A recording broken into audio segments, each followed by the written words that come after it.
Hello, and welcome to tonight's stream. See, we've got Ezra Elvin ready to go on Twitch. Welcome. Erdal Sen, thank you very much for joining. I'm sorry there, Erdal. I try and start it at 10. Yes, I do put the starting soon screen up, but I basically do that so people can get ready, so I can get my last few things ready and together. And this is a prime example right there. I actually had to go and make some adjustments to this just chatting screen during that 10-minute interval because I hadn't been using it. So I decided to... Oh, what's going on here? I'm actually blocking part of it here. See, like this is why...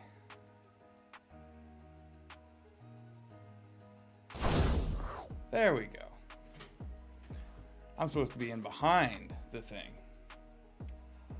Ah, you don't know English, but you're watching. Well, unfortunately, the first half hour here is going to be just some general Q&A. I'm giving people an opportunity to get their questions in. If we need to jump into the game for me to answer those questions, I can do so. But with more and more questions coming in during gameplay, it's getting hard to keep up with chat, keep up with my own progression.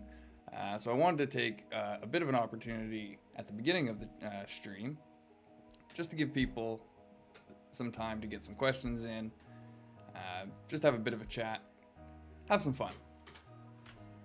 So if I will be streaming for about 3 hours, if you're not into just chatting, I understand English, if English isn't your first language, then you may not want to just sit here and be in the chat. Has anyone ever told me I look like Christian Bale? No. I've had Tom Cruise. At least I did when I was younger. I don't know, I'll take Christian Bale, I guess. Although I guess the guy's a bit of a nutcase from that one, I don't know, that was one incident that came out, that recording of his.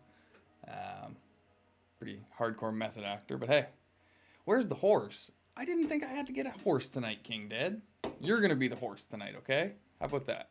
When you come on later, we'll call you a horse and that'll be it. Does that work? King Dead, everybody, he's here early, but King Dead, as you can see on screen, he will be joining us later on at 11:15. Gonna be a guest speaker. We'll see how things are going on server 16 with the Gondorian pirates. That's also a new... Chica, how's it going? And Syntax, welcome to the stream. I think this is the first time I've seen you join us, so welcome. Thank you for joining. But I also, I want to start doing a bit of an interview segment. Get people from other servers. Try and get them in on Discord. Have a bit of a chat with them for 15 minutes, half an hour or so, just so we can all stay up to date on how all the other servers are doing, what people think of the state of the game, what changes people think need to be made. I just think it'd be an interesting way to keep everybody in the loop on what's going on. Werner, how's it going?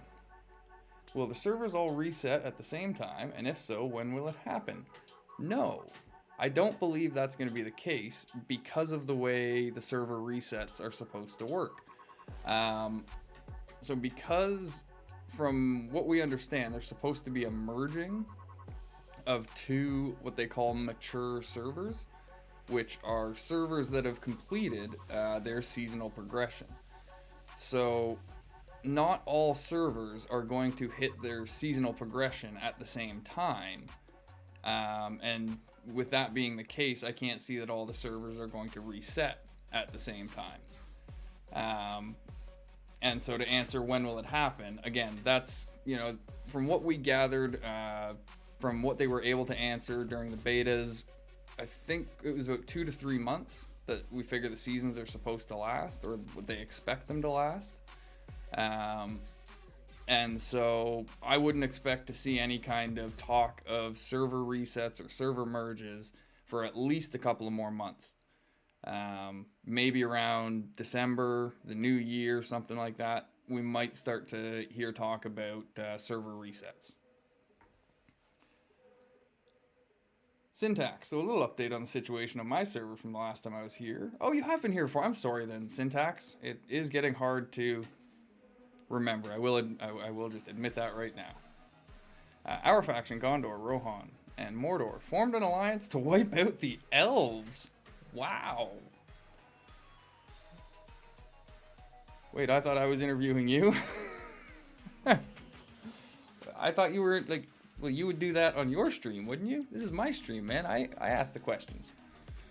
Like, you guys ask the questions right now, but during the interview segment, that's when I get to ask some questions. See, King, now we're making it confusing. Werner, okay, thanks, I got that. Cool. Got what you're saying. Awesome. Fred Header, server 72. Special is the Wild Wild West. Well, Fred, I believe if you pop in !Discord in the chat, that should bring up Mr. Nightbot. I had a talk with him. He's a good employee now, and he's giving people the correct Discord link. So if you want to have !Discord in the chat, you can get the Discord link to the server. Feel free to join. And if you want to send me a message, then I'd be happy to have you on for an interview some night, either a Monday, Wednesday, or Friday, if that works for you. We can set it up, and we can see what's going on server 72. Ezra, AI is impossible. We are losing hundreds of thousands of troops, but we are trying to push back. Any new on anyone else trying and succeeding? I have heard success. I'm trying to think. I can't remember what servers they were, but I have seen some success on the Discord. It's like I think I was mentioning, I think we've been having a conversation about this on the Discord.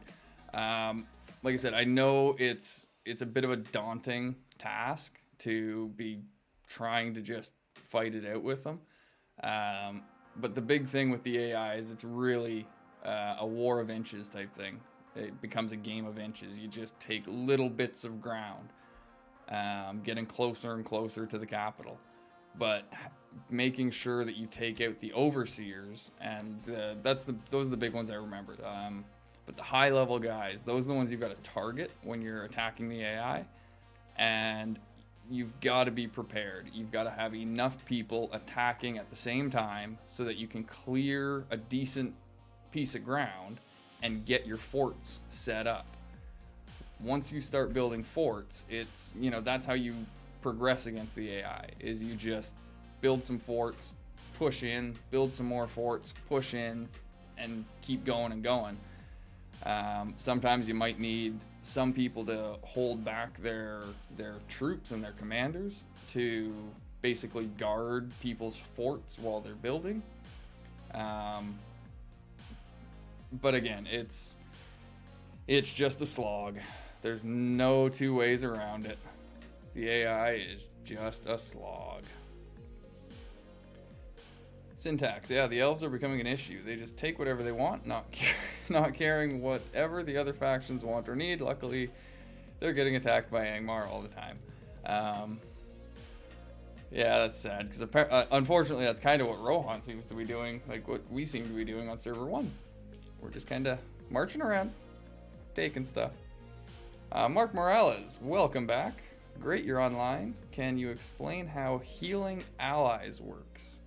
Do I get my own room to prep for this interview? The guest speaker channel, man. Yeah, you do. You get to hang out in the guest speaker channel and, I don't know, powder your nose or whatever. But Mark Morales, what do you mean about how healing allies works? Do you just mean with commanders like Arwen that have healing abilities for healing troops? I guess that's it, really, because you can't heal commanders. There are different kinds of heals. There are just basic heals that don't get modified by your focus stat, and then there are heals that do get modified by your focus stat. Those are generally the ones you want to prioritize. There are early battle heals that go off on like rounds 2, rounds 3. I think there are some that might go off on round 1, which is kind of useless unless you attack second. But there are bigger ones on like round 7, round 8. You can, from the math that we did in the betas, it seems like you can overheal in a round, which is why a lot of the times in builds that you might see from me on someone like Arwen, her respect 1 heal, I don't suggest maxing out both of the sub skills for that bottom tree, because both of those heals go off on the same round. I suggest maxing the I think it's the bottom sub skill, and then I put 1 point into the other one just to get the debuff removal. And so that's about the only thing you've got to worry about with healing, is trying to look at when the heals go off and see if you're going to be kind of overhealing. And if you think you might be, then it might be worth the 20 gems just to kind of rearrange those skills, compare the battle reports, and see what kind of differences you can make. Because sometimes if you take those skills out of a secondary heal and put them into an offensive skill, then the extra damage you're doing actually ends up being better than that little bit of healing you would be gaining. Does that... Battle heals, so the healer attacks second. It depends on speed. Yeah, and you would want the healer to go after damage, so you probably wouldn't boost their speed a lot, because if your healer is going off before damage is done, then it's not as effective.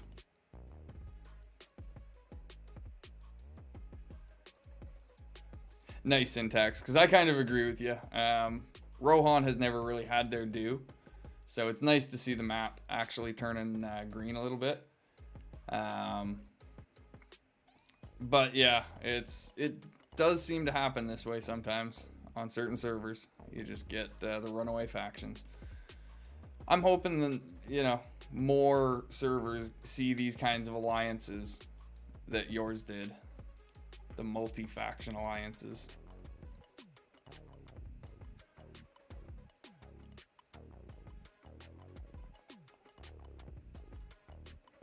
Not a problem, Mark. Hopefully it helps. Cody, welcome back. Happy Wednesday indeed. How are you doing? Syntax, I'm 520 favor away from unlocking Arwen. Is it worth investing in her? Lady of Rivendell skill when you hit respect 5. Yes. Yes it is, because that, I believe at max, reduces the damage received by your ally units by like 90% for the first however many rounds or whatever it is, whatever the stipulation is on it. It's a huge damage reduction. And then, like you said, you also get that plus 15 focus. And I believe she's got another big heal. I think she's got Parting Gift as one of the sub skills on that. The heal is healed by the healer in which they heal. Indeed. I mean, that's simple enough, isn't it? Cody. Good. Speaking of multi-faction alliance, we are in one now. Eisen, Gondor, Rohan against OP Elves. Really? Cool. Everyone's going against the elves. Man, people just hate the elves. Like, I don't blame them. Seems like every beta that I played, every server I was on just about, the elves were like crazy powerful. I've constantly seen yellow just flood the map. So you can't see my hand when I do that. I didn't do it in front of the camera, but blah, across the map. And exactly, they're so arrogant. You know, no offense to any elves in the chat here. Ezra. But I do find, and this is something not just against the elves, I find this interesting.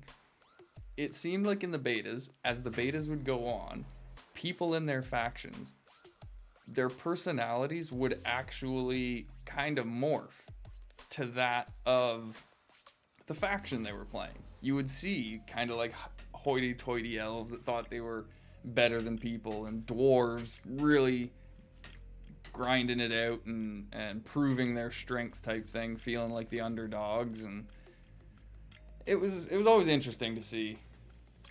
And no respect, Rodney Dangerfield.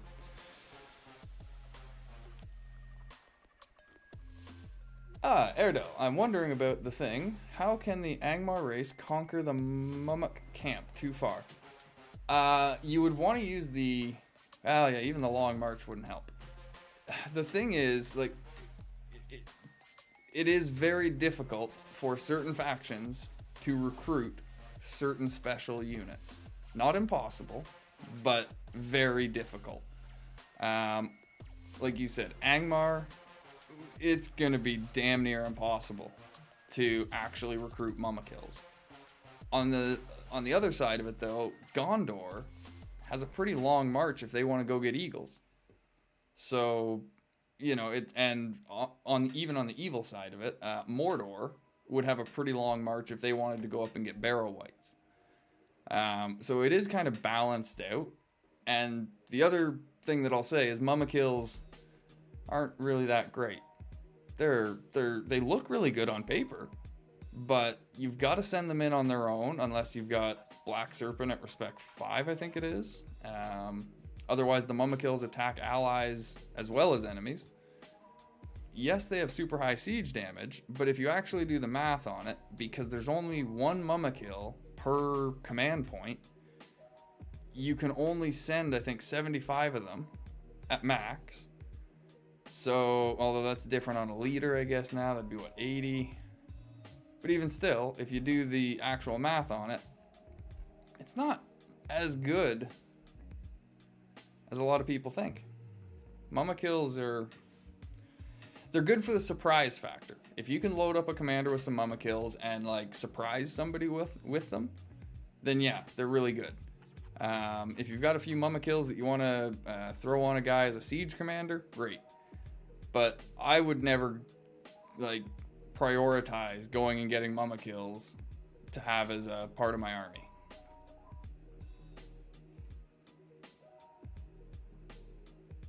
That's exactly how you feel as a dwarf right now. I have so much love for dwarves. Syntax. I started as a dwarf. I love the dwarves. I was originally known as, like, funny enough, I've come like complete 180 here. I was originally known as the angry dwarf. I was just pissed off and telling everyone where to go, and like, yeah, I was the angry old dwarf. And now I'm the Q&A guy. Which units can Mordor recruit? They can, for special units, eventually they can recruit Mummokills, but the other ones they can get are Fell Beasts, and Fell Beasts are generally found just north of Mordor. I think like on Ashen Plains, Hills of Rune, those areas.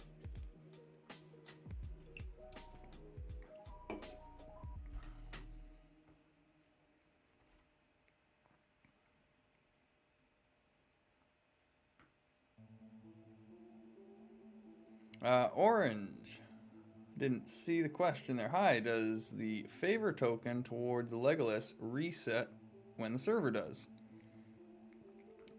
Do you mean like your progress on the chest or your respect?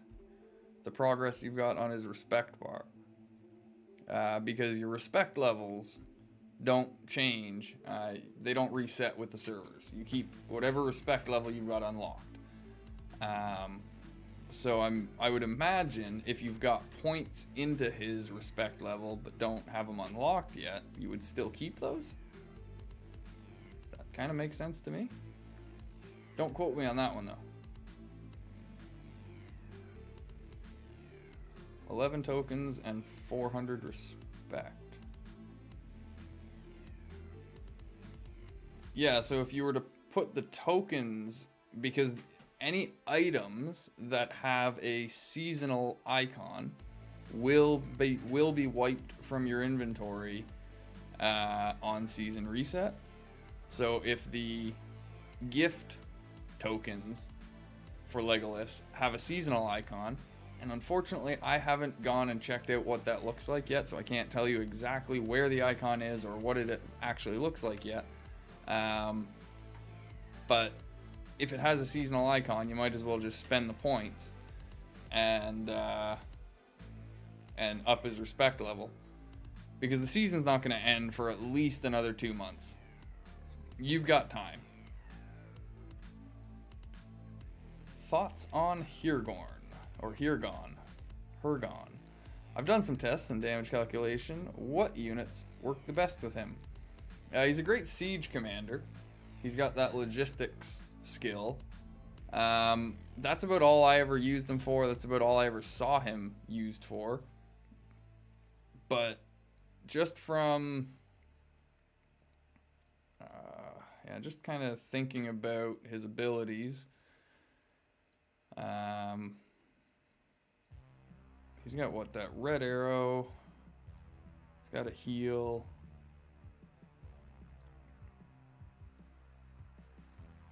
he doesn't really, as far as I remember, he doesn't really benefit any specific unit. He doesn't have any buffs really for any specific unit. He's got some melee buffs. He might have some buffs for men, but there's nothing insane. So he's really kind of versatile that way, where you can use him with mounted units, you can use him with melee or ranged, dwarves, elves, whatever you want really. But as I said, mainly what I ever saw him used for and heard him used for was just a siege commander. So that logistics skill, I think it was, gives units +7 siege, and at that point the ram riders would have 34 siege as opposed to their 27. And that's pretty good for the good faction.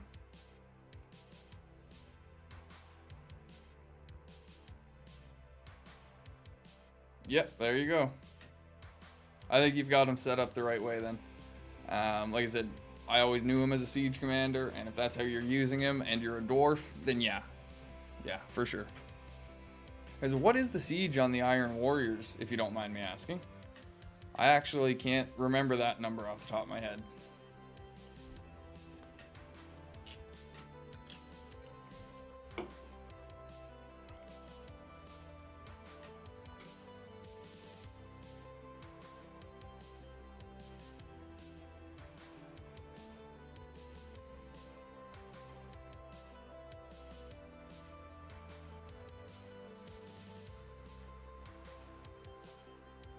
.42 siege on the Iron Warriors. Wow. So that's 49 on Hirgorn. And then if you can get him some gear, you can imagine you can easily get that over 50. Upwards of 55. Wow. Yeah. That would hurt. That would hurt.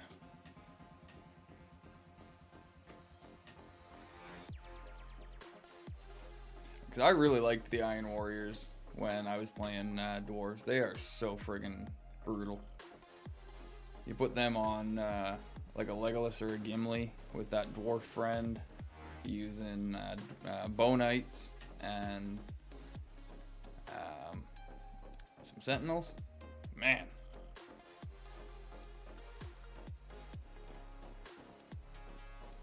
Yeah, syntax. As far as I know, 27 on your Ram Riders is the second highest for the good side anyway. Evil has alchemists, and they've got, I can't remember. Well, their base siege might actually only be 30. Can't remember, but it's a pretty high siege on the alchemists.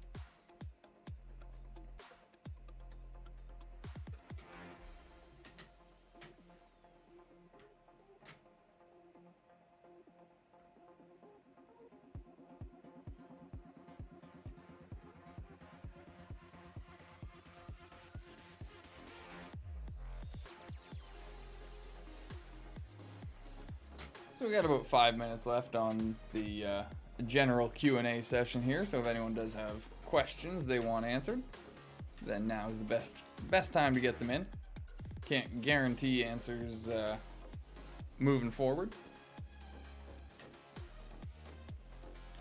Like I said, that's why I decided to take a small segment, small portion at the beginning of the stream to just try and take care of some right away.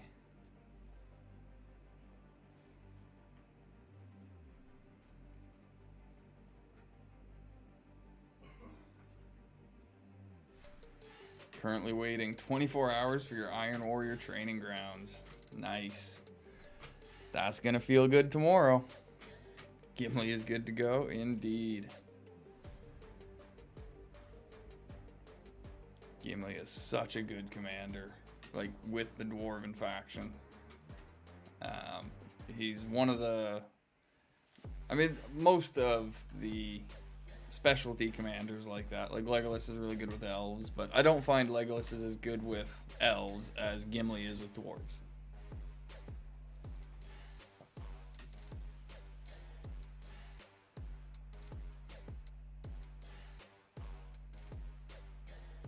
Oh wow, I just noticed how much my shirt choice and my headphone cord is completely blending in.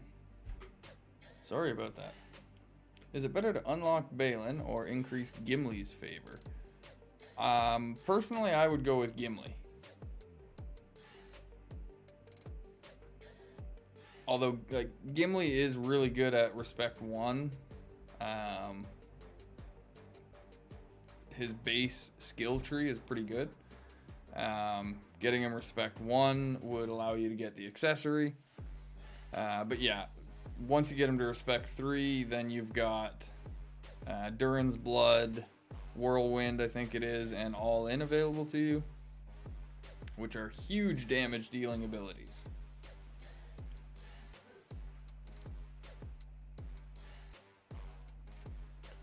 Fighting the armies of Angmar. I'm still not on my level 10 haul. I have Haldir with a 80 Borning or Bearmen, 3500 tier 3 archers. What would be the best way to push my Town Hall 10 without losing so much ground against the AI? That's a tough one. You've kind of got to choose, because if you're constantly fighting the AI, you're going to have to invest resources into refilling your barracks. But if you're investing the resources into filling your barracks, you're never going to get main hall 10. Not when it costs, like, what, 900,000 stone, I think. Like 600,000 wood, iron. You know, it's expensive for main hall 10. So you kind of need to make the choice. If you're going to save for main hall 10, then you just save for it, smash it out, and eat the losses for a day or so. Otherwise, you're just never going to get there. It's really hard to be constantly fighting and try and maintain upgrades, especially high level upgrades like that. Yeah, protect elves and friendly relations. Like you said, Iron Warriors and Bow Knights. Oh, it makes them such good friends. Not a problem, Ezra. Hopefully it helps. Like I said, good luck. I know, like, I feel for you fighting those AI. God. Fleeting Dream, welcome back to the stream. I have Ent units, but can't use them. It takes them hours just to move around. Yeah, who is the best comm to use them with? Merry and Pippin, funny enough. I believe their Respect 3 tree, I think it's the top sub-skill, increases Ent march speed. And I think they're the only ones that do it. So, yeah, Merry and Pippin. Shnola, welcome back. For Gandalf, the gray, this skill heal for every Gandalf normal attack. Yes. Every time Gandalf deals damage, I believe there's a chance for the gray to heal. I don't think it's a guarantee. You can correct me if I'm wrong on that. But I think it's a chance that every time Gandalf does damage, that he'll heal one unit, I think it is. We'll do a day of gaining resources. That's a good call, Ezra. That's a good call. Have I ever tested? Oh, yeah, I'll fire off these last few questions. Lightning round here. And while I do that, I'll actually transition over. So got some gameplay going now. Have I ever tested what might be a better unit comp for sweeping, taking tiles? Bow Knights, Iron Warriors, and either Ram Riders or Guardians. It depends on the tiles you're taking. But if you're taking like 200 pluses, then, which, you know, near the end game, that's what you are taking. Then you definitely need the Bow Knights in there. But you actually want Master Throwers. Because they have the Giant Slayer ability themselves, but they also have Battler's Bane, which makes them deal extra damage to melee units. So because of that, they actually get double the damage bonus against trolls. That's the main reason why Master Throwers get included in certain builds. So I would say like Bow Knights, Iron Warriors, and Master Throwers would probably be a great composition. Sweeping doesn't really matter unless they've changed it and added some much higher level mobs for sweeping. You will outgrow sweeping mobs very, very quickly. Even the highest level ones will be nothing for you to sweep. They just don't, their power levels just don't scale. But again, they may have added higher level ones finally. The highest level one I've ever seen, I think, was 25. So, until we see level 30 and 40 and 50 mobs to sweep, then it's just not really going to be a challenge.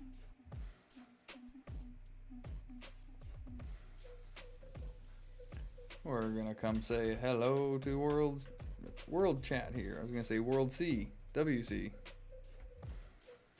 Hogos? Holy crap, I can't type tonight.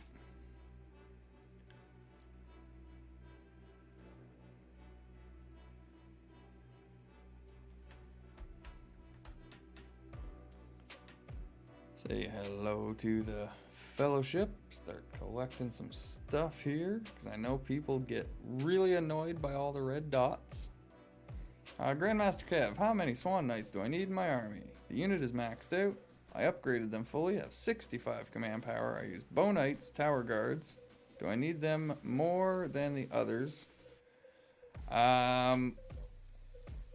It depends on what you're fighting, but yeah, you want to use a lot, like not a lot, but I would use a good amount of Swan Knights.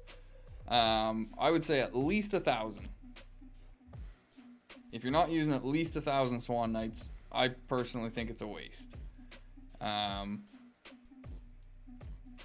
They're meant to soak damage, so they're going to die, but the faster they die, then the sooner everyone else starts taking damage. If you end up getting somebody that can burst down your Swan Knights really quickly, having those lower numbers can impact a battle. So I found having a bit of a cushion and going in with a base of 1,000 generally got the job done. And yeah, if you're going up against mounted units, if you know you're going up against mounted units, your Guard of the Tower are a good counter against them. If you're going against ranged, I would swap the Tower Guards out for Dunedains. There's a lot of hate that I'm hearing from people on Dunedains, and I just don't understand it. They're one of the best units the good factions have available to them. People not using Dunedains are missing out big time. They're having a harder time than they need to be.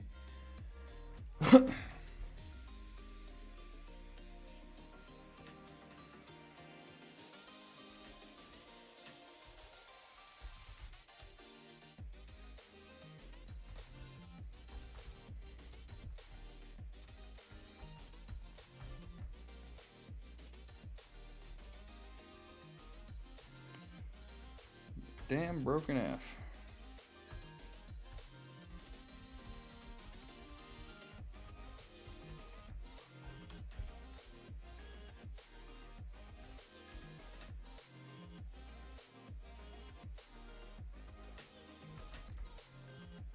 Sorry for the silence, just...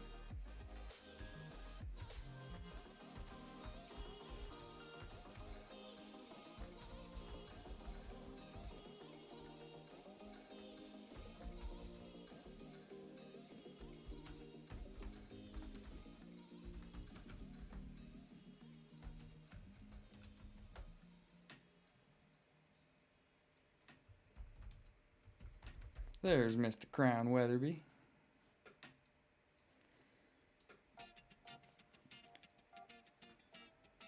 He's a good guy. I broke the 40K. That's always nice. Alright. Let's start doing some more stuff. Nothing good there. Oh, what do we get? What do we get? An elven cloak. I'll take it. Oh, we got a discounted one we can take. Nothing good there. That's fine. How are our timers looking? We can set something off here. We need a little bit of iron. So we're going to get... We don't need that much friggin' iron.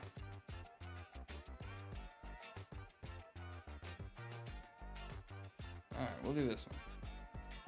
We don't need that much stone. We're getting closer and closer to not needing stone. We'll definitely get this up to 20. The conscription post is a very important one to get to 20 because once you do, you get 4 conscription queues instead of 3. So I always try and make sure that my conscription post is the first one I get to 20. I like having 4 conscription posts because I generally have about 3 units that I am recruiting all the time as my main kind of strike force, and then 1 unit is like a flex unit or like a flexible kind of unit that I'm swapping in and out depending on counters that I might need. So sometimes that'll be Dunedanes, sometimes that'll be sharpshooters, sometimes it'll be guard of the tower or whatever. So welcome everybody. If I haven't addressed and welcomed any new viewers to the chat, welcome, welcome, welcome. Thank you very much for joining. Ignore that last bit. All right then. Ram Riders increases overall DPS. Guardian is just there to soak more damage. I'm kind of torn between the two.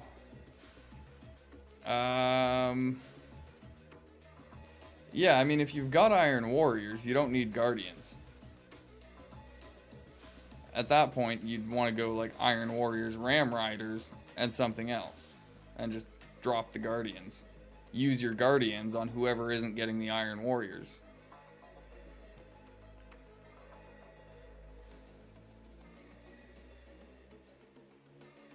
What about keeps? Would you still keep the Bow Knights, Master Throwers, Iron Warriors comp? That can be tricky, just because the defenders on the keeps can have different kinds of compositions. So, and they're different every time. So it's not like 200 tiles for good where I can basically guarantee you're going to see trolls. I don't really know what you're going to run into when you're fighting different keeps. So I can't tell you exactly what's good and what's not in that sense for counters. But any composition you feel comfortable taking a high level tile with or going into PvP with should do pretty well against the keep. You know, basically think about it that way. Forget that it's AI and pretend that the keep you're going after is controlled by players. What would you expect the players to be defending with? And like I said, if you're comfortable with your composition, if you're confident in your composition against a player, then you should be pretty confident against a keep. If that answers the question. Hi there, Matthias. Do I know if multiple factions can win? No, multiple factions can't win. There is only one faction that can actually achieve the Dominator title. Where is that here? Whoop, over here. The Dominator title. There's only one faction that can get that, I believe, actually. Now that I think about it. Huh. Well, yeah, okay, only because you need to actively be occupying. That doesn't make sense. Why would this... I'm confused, but I don't believe so. I'm gonna rephrase that answer because now I'm kind of confused. But I don't think two factions can win. As far as I know, whoever controls Dol Guldur at the end of the season is technically the winner, I guess. I don't know. How to stop AI, Shnola? You have to take over their capital. So, like for Angmar, Karn Dûm would be their capital. For Rune, Kindland is their capital. And so once that's taken over, the AI are no more.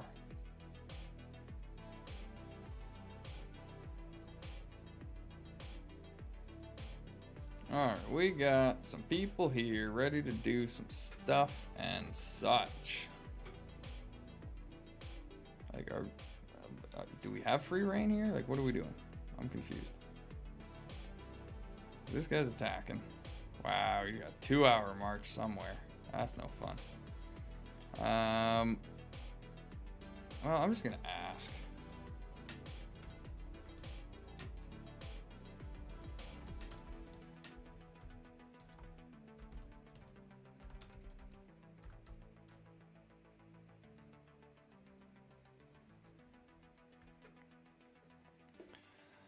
I know they've been making deals with people left, right, and center, so I don't know. I don't know who I can attack, who I can't. I'm just gonna ask. Ezra from Twitch. And hello to everyone over on Twitch. I do see you all over there. Feel free to join in the chat. I can see both chats going, so. Regional control is 20 regions controlled. If you have...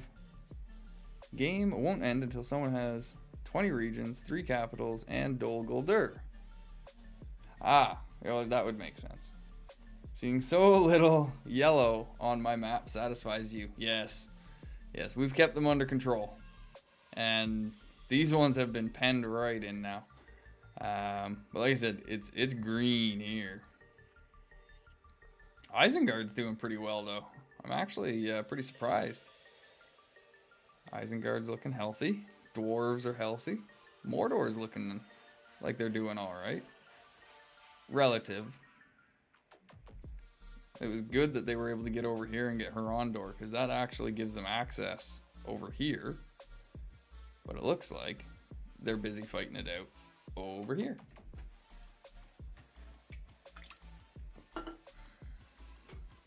Hey, look at that. We got some units complete. Hey, well, look at that. Mr. King Dead hosting the stream. Thank you very much, King Dead. And look at me, still looking like a noob. Completely forgot to go and change the alert box for that one. King Dead, send me a reminder on Discord or whatever to change the friggin' alert box for hosting. Only one faction can get the Dominator title because it requires Dol Guldur. Yeah, but it doesn't actually say, like, currently occupy it. It just says occupy Dol Guldur. And so it depends on how it works, because if you occupy Dol Guldur, technically you meet that condition, and that could get checkmarked. But then if you lose Dol Guldur, you still occupied it. So do they take that from you, or does it still count as you occupying Dol Guldur because you have technically occupied it at one point? That's the only thing that kind of got me. That's the only hiccup I ended up having with that when I was reading it, was like, it didn't feel specific enough to me. It felt like there could be a loophole there, and maybe that's just me and my loophole looking for ways, but oh yeah, I unlocked bow knights earlier. Let's get some of them rocking. Screw the damn cav archers.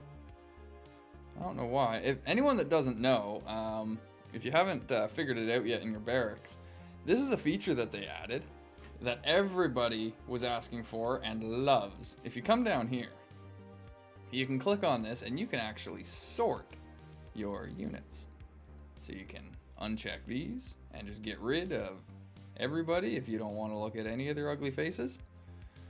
And it's just like, yep, everyone abandoned me. You can look at your tier 1 units, although I'd have to select a unit and a type. And there we go. I've got my level 1 melee units ready to go. Men. I don't want level 1 though. I want level 3 and level 4, melee and ranged. So there we go. Now, I only have tier 3 and tier 4 units showing up. Makes it much easier, much more condensed, much cleaner. Don't have to worry about all that excess crap. Unemus 427. Welcome to the stream. Yeah, I was pretty sure of that as well. It's like based on, because once they see that the objectives are being completed and whatever, like they'll decide when to cut it off. And whoever's in control of it at that point with 20 regions, well, there you go. They get the Dominator title.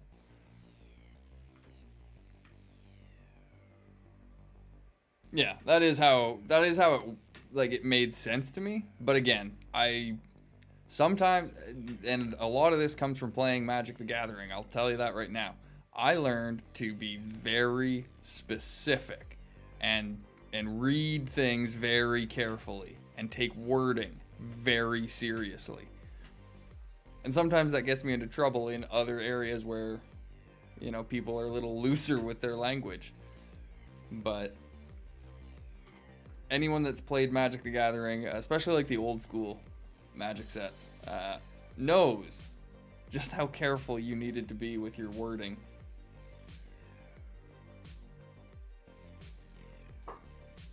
Yeah, no loophole for me. That's fine.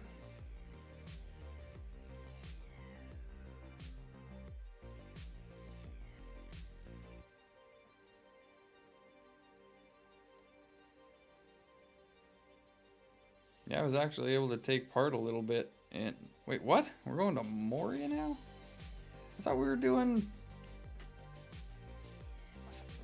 Huh? I'm so confused. Alright, let's just go attack somebody then. Then autocorrect defeats you. Yeah, I feel you. Played Magic myself, learned it the hard way. Indeed. Do you have a preference for the evil faction to take? I'm really torn right now between Mordor and Angmar. I love Mordor because of their natural starting defense with the Black Gate and minus Morgul. These are very hard structures to try and break through early game. So it allows Mordor some time to focus on expanding outward and not have to worry about getting invaded from Rohan up here or Gondor over here. But Angmar, I actually started an Angmar account on one of the test servers just to see what they were like. And I was pleasantly surprised to find out that the initial commander you're given is Agzok. And then next to him, you're given Ugthak.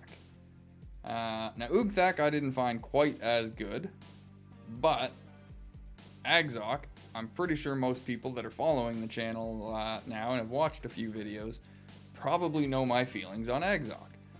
So when I got him as my very first commander, you can imagine just how happy I was.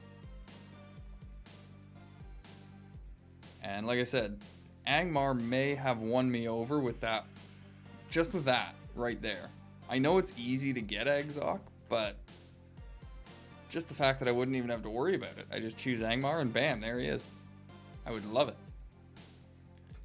The only issue with Angmar is they do not have the same kind of security that Mordor does. They've got Gundabad over here, which does provide a little bit of a buffer for against the dwarves, but they're going to be fighting the dwarves right away. And then elves. You've got elves coming up here unless they start tangling with Isengard. And if these elves don't come out, these ones probably will. So Angmar's going to have a tough start in my opinion. It's going to be really important for Angmar to get out and take some land. But they're also going to have, what, Arnor? I think Arnor up here now. Yeah, Jesus, that's going to make it even harder. Why would they do that? I don't get it. Why does it have to be 6 good factions and 4 evil factions? That doesn't make any sense. So syntax. Exoc just deals monstrous commander damage. It's as simple as that. When I had him on my Mordor account, I think the highest damage I saw was somewhere between 256 and 300,000 commander damage. And like that was commander damage just that he was doing. And then there was damage from his troops on top of that. So yeah, he would tear shit apart. An absolute monster. Yeah. There you go, Cody, right here. He just did 135,000 damage and didn't allow any healing from a level 40 AoE. Nice, man. Nice. Congratulations on owning a beast of an Exoc.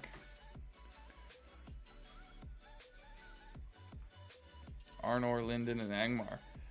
Nice. I don't know if it's pronounced Joseph or Yosef, so I'll go with both. But that's good to hear. I imagine that's going to be the norm, is some pretty healthy fighting between... I thought I sent somebody... Oh, he's getting reinforcements. That's why he's not marching over here yet. How did you manage to deal that much damage? Which tree did you take? Pursuer, Matthias. Black Numenorian, the only... Yeah, Cody's got it right there. The only thing you do with Black Numenorian with Exoc is put 2 points into Black Numenorian and then put 1 point into... what's it called there, Cody? Dark Arts or Black Arts? I think it's Black Arts. You put 2 points into Black Numenorian, 1 point into Black Arts, just to get the heal block. That's all you're doing that for. And then all the other points are going to go into the Pursuer skill tree and the Shadow of the Mist skill tree at Respect 3, I believe is what it's called. Do I need to keep any forts next to the keeps that my faction... See, I said I was... Well, I'm waiting for people to march anyway, so it doesn't matter, but... Oh, we don't have a war buff. What? You. Fine. Never mind then. I'm not killing these guys, I guess. That's just a pain in the ass. Probably a new question, but I would assume I need to keep some at some of them, right?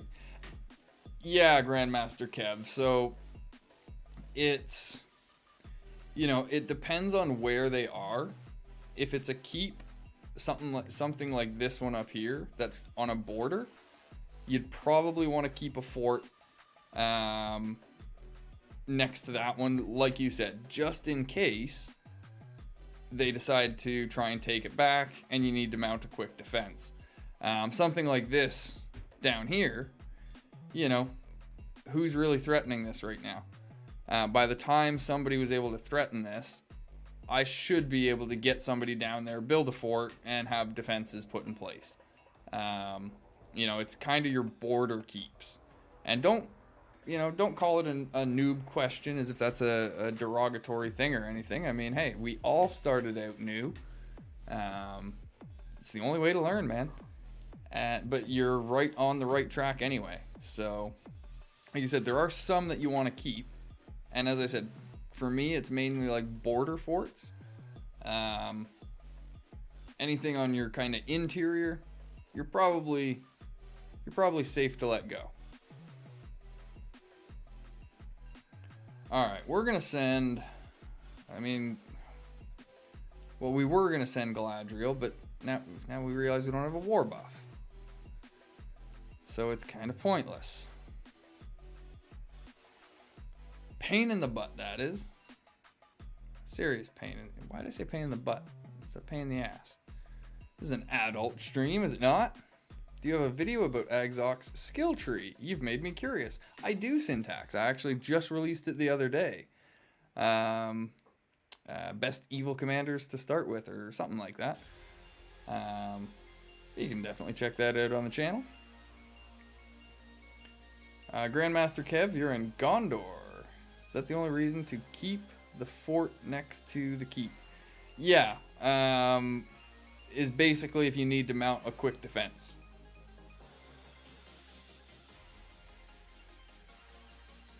Nice, Grandmaster. Very nice. Yeah, not a problem, Syntax. Yeah, appreciate the views. Hey, that's, like I said, just keep going. You keep asking the questions, and you're just getting better and better. But as I said, yeah, that's about the only reason to keep a fort next to a keep is to be able to defend it if you need to. Other than that, if you don't think you're going to need to get back there in a hurry, I guess that's the other reason, though, is if it's next to a keep that you want to get back to in a hurry for some reason, maybe there are tiles in the area you want to take, or I don't know, whatever reason it is, then yeah, go ahead and just keep it. Alright, where are we sending? Let's just send him at whatever the hell we can find here. Is this taken? Yeah, of course it's taken. They're all taken. Can't find like a decent... Where'd that damn dwarf go? We'll just go send Haldir to dwarf. Go get him. Alright. Definitely keeping that one at Andrast. You saw that, did you, King? Yeah, I didn't feel like mentioning that earlier today. I felt like that would be a little bit of salt in the wound. Oh, well, thank you very much, Matt, for that subscription. Why did the alert box not go off? What's going on here? Did the alert box go off and I just didn't see it? I don't think it did. God dang it. But yeah, I was able to pick up Galadriel. Now, I had to hard unlock her. I didn't get an invite. It was a hard unlock. But yeah, I got her. I actually had her built the wrong way. I had built her for healing down here initially, and she's much better as a focus-based commander. Although now that I've got her at Respect 3, what's this? First, this is the same as the Arwen one, I think, at Respect 5.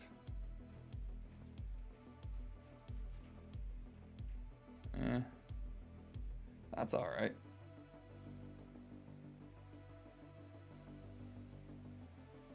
Yeah, like that'd be decent. Alrighty, so I am going to, while Haldir is coming up here and attacking these guys, I'll keep this up so you guys can take a look at that. But I am going to go and take just a quick break, grab myself some water, and I also need to have a quick conversation with King Dead. We're gonna make sure we get him all set up, ready to go, because when we come back from break at about 11:15, we're going to be joined on stream by King Dead from the Gondorian faction on server 16 and the Gondorian Pirates. We'll get to have a chat with him, see what the server is like over there. Should be a good time. So once again, just taking a quick little break here. You are going to see me walking off camera because I'm going to leave this screen up so you can watch Haldir kick the crap out of this dwarf. I shall return. There's no transition this time, so just, well, I guess, you know what, I'll do it for fun.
Transition without a transition. And we're back.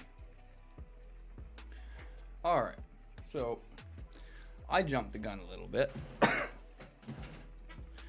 I had forgotten that King Dead had asked me to do this interview a little bit later at 11:45 my time. So he's on his way home from work. I don't want to rush him. If he sends me a message when he gets home and jumps in early, then we'll do the interview early. Otherwise, it is scheduled for 11:45, so we do have a little bit of time if we need it. I'm going to get my timer stopped here. Get that one queued up and ready to go. What is the timer protection on crossings? So the recovery timer is for the defenders. And that counts for any structure, not just crossings. That's true for keeps, tiles, anything with natural defenders. If the recovery timer runs down before you take the tile, then these defenders will actually recover. The siege damage recovers gradually over time, but those defenders will recover instantly. It's It's usually not an issue for things like tiles or normal crossings. When you start getting into 200 plus tiles, then those defenders can be an issue if they recover. Critical crossings, they can be a real pain in the butt if the defenders recover. And I actually, I don't want to credit myself with this, but I did come up with the idea for Mordor. We actually used the defenders to our advantage to defend the Black Gate. Because our enemies were still low enough level that the defenders on the Black Gate were kind of a fair fight for them. I knew that they would need to use their heavy hitters to take out the defenders. And so what we did was allowed the elves to take out the 30 defenders on the Black Gate.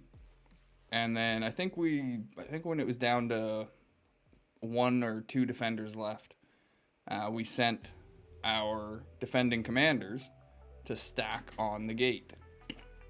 We were actually able to save, I think, the last natural defender.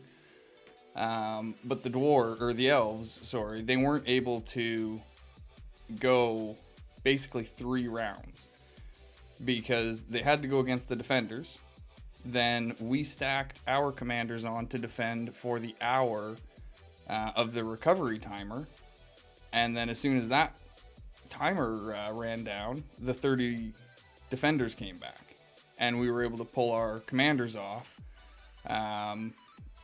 knowing that they couldn't go a third round at those defenders again, after just dealing with the defenders the first time and then dealing with our commanders. So when defending structures, you can sometimes use the defenders to your advantage. That doesn't really work if you've got a low level keep or a low level structure being attacked by a lot of high level players, because if they can just wipe out the defenders with ease, then you haven't done anything to slow them down. It's only if they need to spend their main commanders and kind of their main troops taking out those defenders, that's when that tactic will work. Alright, I do need to keep an eye on Discord here, just make sure I catch Mr. King Dead's message when he sends it, or his attendance in the guest speaker channel, whichever happens. I guess I'd need to join it on here, wouldn't I?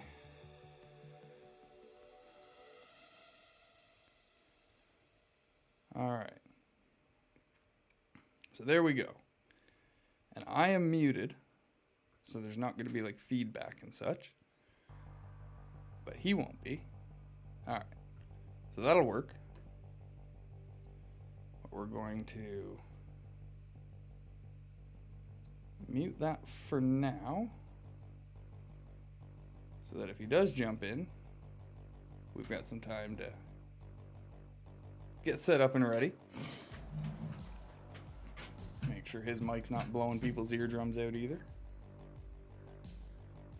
Should be good. Alright. I'm trying to figure out now what to attack, where to attack, because we don't have a war buff, so I can't really hit these guys. Yeah, and we're on cooldown, so we're not getting it anytime soon. So, where do we want to go?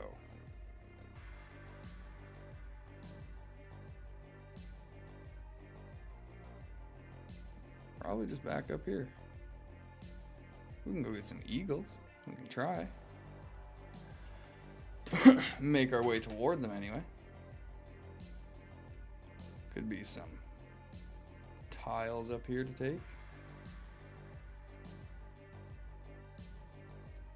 We'll get Aragorn and Galadriel up here. We'll send Theoden home, because he needs to be, his troops need to be retooled.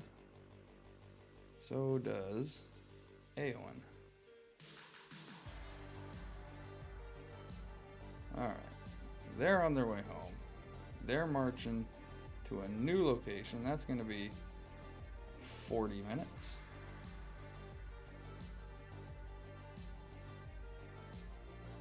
I'm guessing the dwarves there didn't give Haldir much of an issue.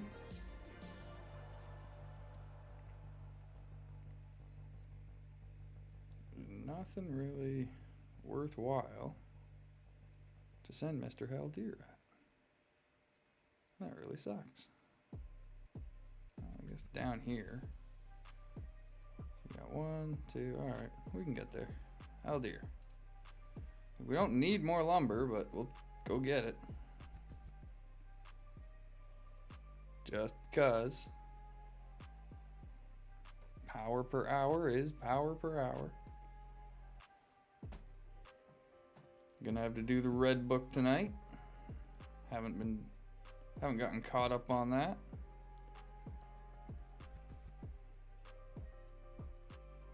Mini alerts. No.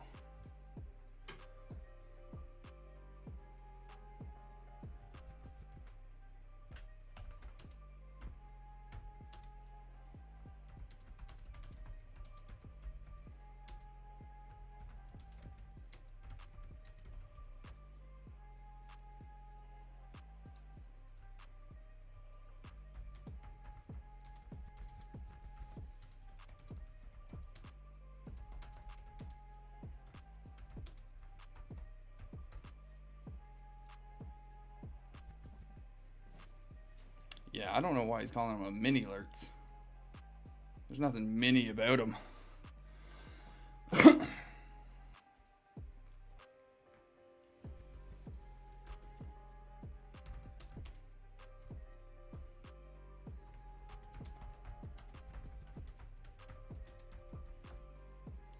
Yeah, he was my favorite. Like I said, for a very good reason.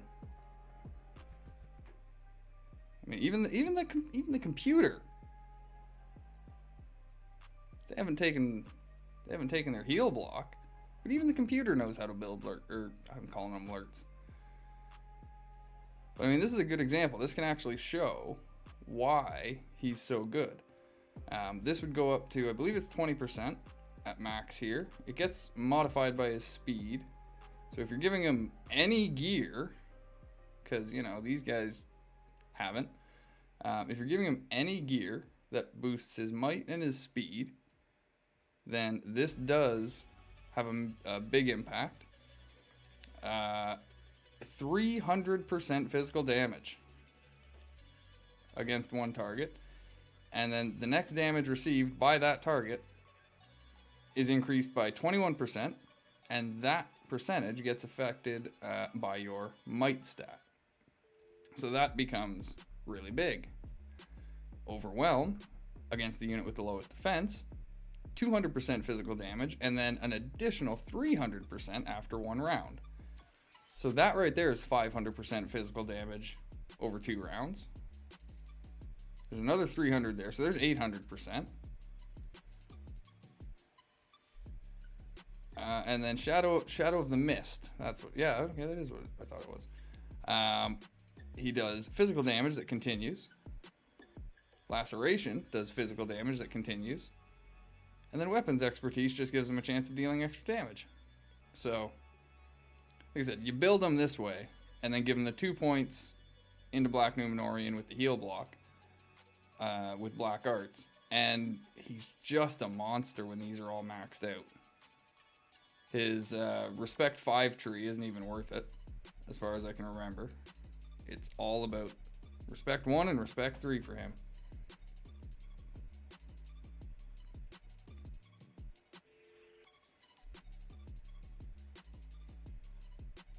Saruman hits harder. He's a tier 3.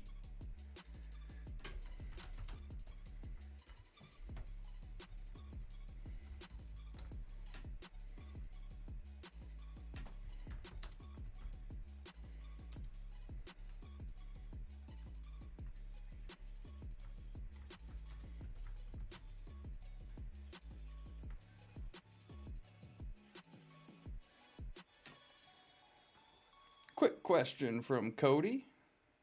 Do you spend any points on Wormtongue at Respect 3, or keep it all in first tier? Mine is about level 35. Do you spend any... Hey, Jason Fennel, welcome to the stream. Or welcome back to the stream.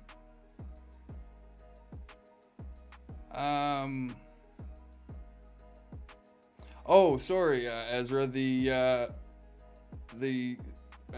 That's just the protection. Yeah, the timer protection. The crossing can't be attacked by anyone in that time period. It's the same as tile protection. But Cody, I'm a little unclear as to what you mean by that question. Do you spend any points on Wormtongue at Respect 3? Which commander are you talking about?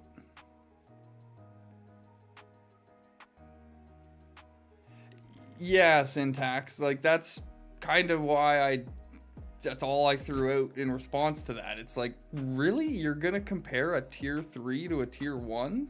Like, yeah, Saruman hits harder. He's a tier 3. But he doesn't hit harder compared, like, a freshly unlocked Saruman would get his ass kicked by a fully built Agzok. So, it's still... Agzok's better. Until you can actually invest the same kind of time and effort into a Saruman and get the right gear for him, which isn't going to be quite as easy, I don't think. But I mean, yeah, and who knows if it's a base Saruman that he's talking about. Maybe he's talking about a Respect 5 Saruman.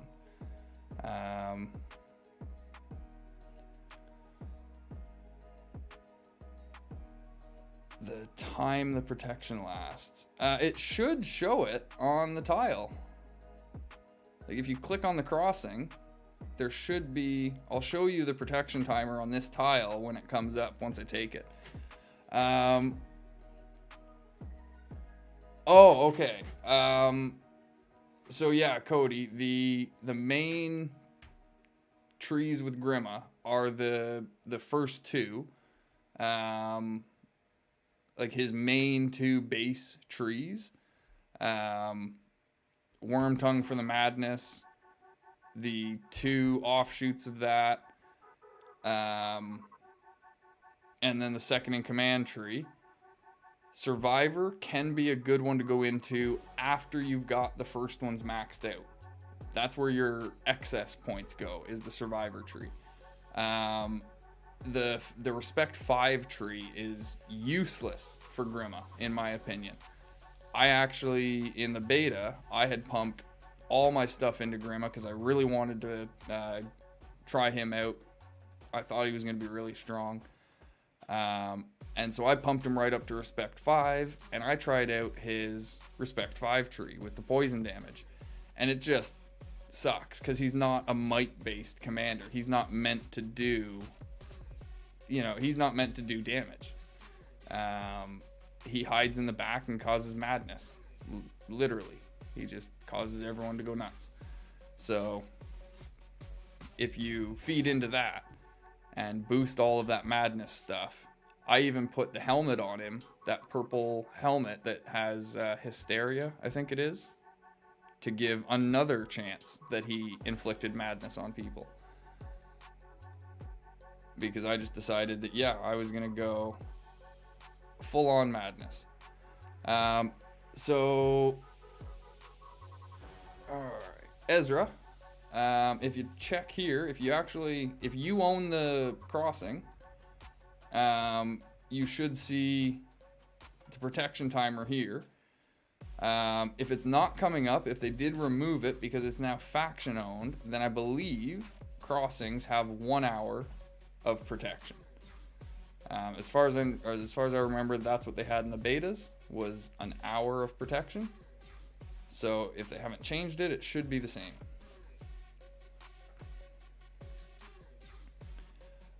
Yes, Cody. Max all the first ones. Max the Wormtongue tree, max the 2 offshoots, the second in command tree, discipline, anticipation. All 6 of those should get maxed before you put any points into the survivor tree, in my opinion.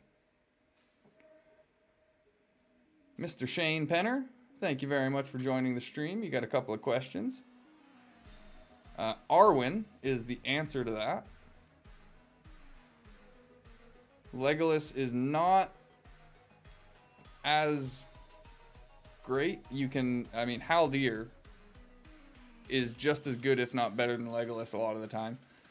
But Arwen is one of the best, if not the best, healer in the game. You get her levels up there, you get her respect up there, and it's Arwen hands down. Well, sorry, Shane, I'm gonna do it in the opposite order anyway. I'm doing pretty well. How are you doing? Thank you very much for asking. But this is a Q&A, man. Don't feel bad for asking a question.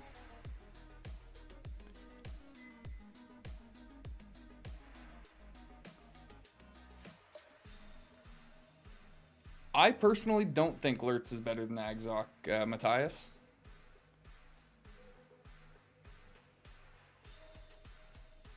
I do think Agzok is better.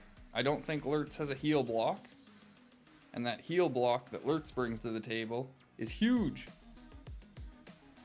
Heyo, says Brad the Bard. What are the best troops to use with a healer like Arwen? You can kind of get away with anything because she heals them. So really, anything that does high damage, sharpshooters, bow knights, depending on what your tier 4 unit is, swan knights, marshals, iron warriors. Like I said, you can kind of get away with any composition with her because she's just gonna heal them. So have fun. And that goes for any commander that has a lot of healing capabilities like that. It makes them more flexible.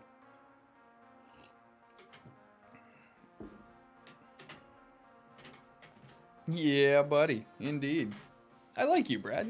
We're on the same wavelength, man. Cheer. I like everybody.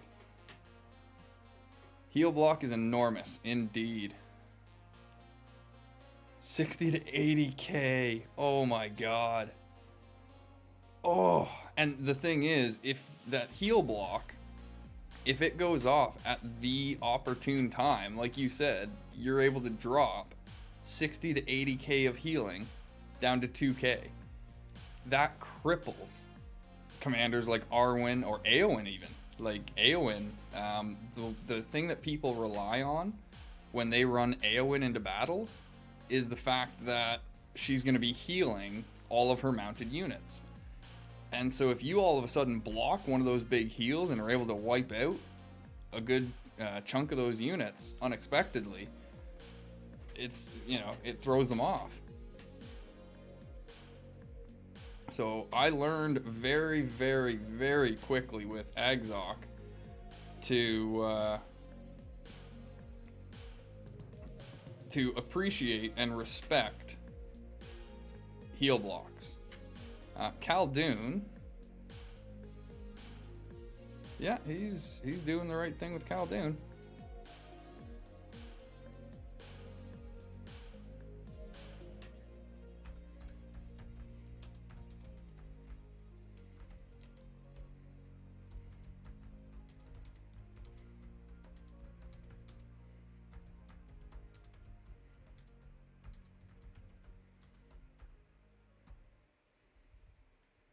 Yeah, I was seeing decent damage numbers from Khaldun as well.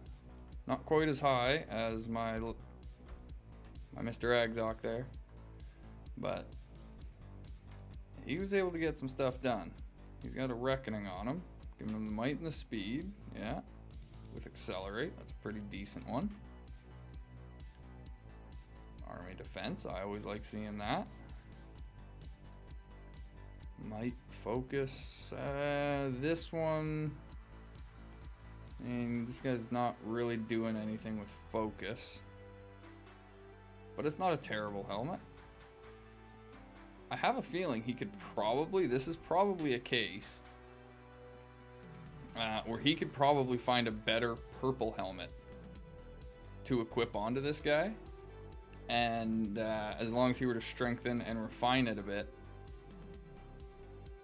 Yeah, and then he's got another focus-based. He's probably got it just for this. Wow. Yeah, his gear, it was good. The first half of his gear was good for me. These two I'm questioning.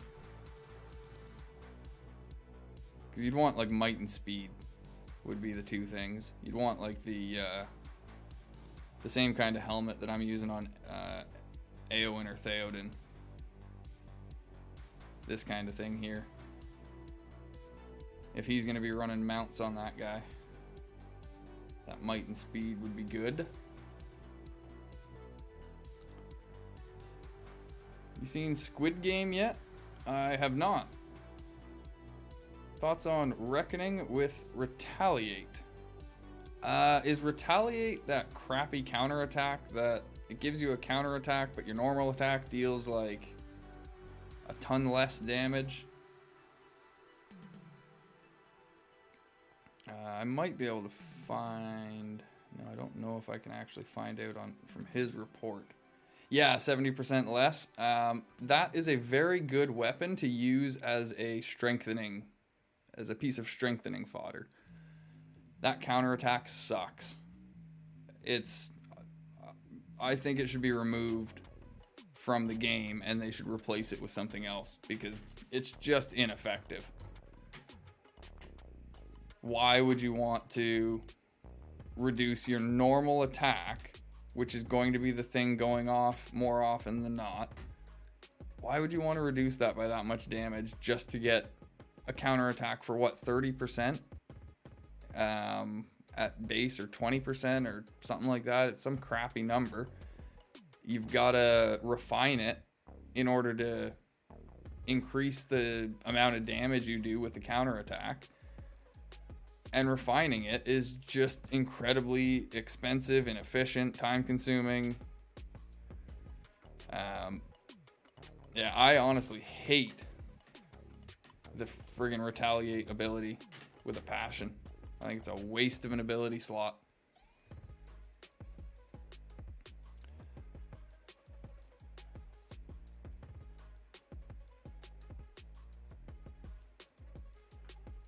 Alright, these guys are still just marching along. Haldir's taking his thingamajig. We got another one we can take here. We might as well, I guess. Just march on down.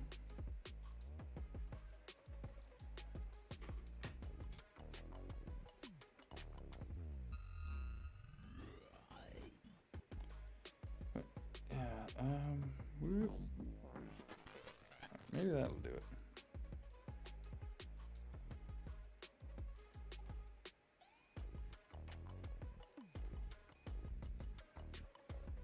Airgun as well does good damage. Yeah, he does pretty decent damage. Here is an example of Balin. Somebody was asking me about Balin or Gimli earlier.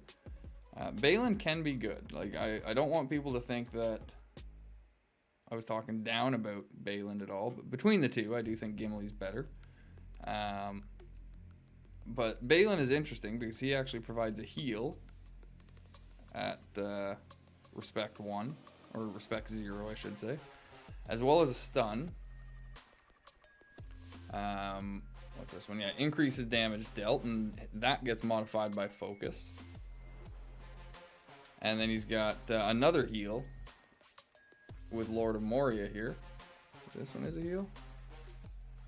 Oh, yeah, okay, recover 100% HP. And then he's got a heal block on open wound here. So Balin can be a really good commander, as long as you build him the right way, which is kind of self-explanatory with him. And then giving him the right gear, because he is going to want focus, probably more than he wants might. Yasha Sky, welcome to the stream. Thank you very much for joining. Is the only way to level up commander are from tiles and mocking battles? Nope, there are 2 more ways. You can do tavern tips. As you can see, tavern tips do give experience to the commanders that you send on them. So I'll send Legolas here, and after an hour, he will gain 10,000 experience from this tavern tip. The other way of doing it is by sweeping. So if you look around the map, you'll find mobs just hanging out on tiles like this. I don't have any, there are no tiles connecting to this, so I wouldn't actually be able to do it right now. But if you click on the little sweep button, it'll bring up your list of commanders just like it would marching on a tile. I'll see if I can find one that I can actually show you. But it would bring up your list of commanders. You just choose one that, because at that point it plays out just like marching on a tile. You select your commander. It would show you the expected power of the mob you're going to fight versus the power that you're bringing in with your commander. Look at this. They're all like 1 tile away. They know that I'm trying to do something here. Aha, finally. So, like I said, you just come up here, you click that sweep button, click the commander you want. It'll show you their power, yours, click the button, and Bob's your uncle. Cost you 20 ability points to do so, but that can get you some experience as well.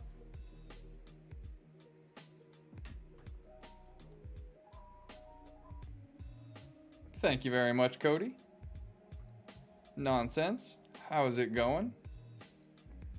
Bragging rights. As far as I know, until they add some sort of store or something that you can redeem prestige,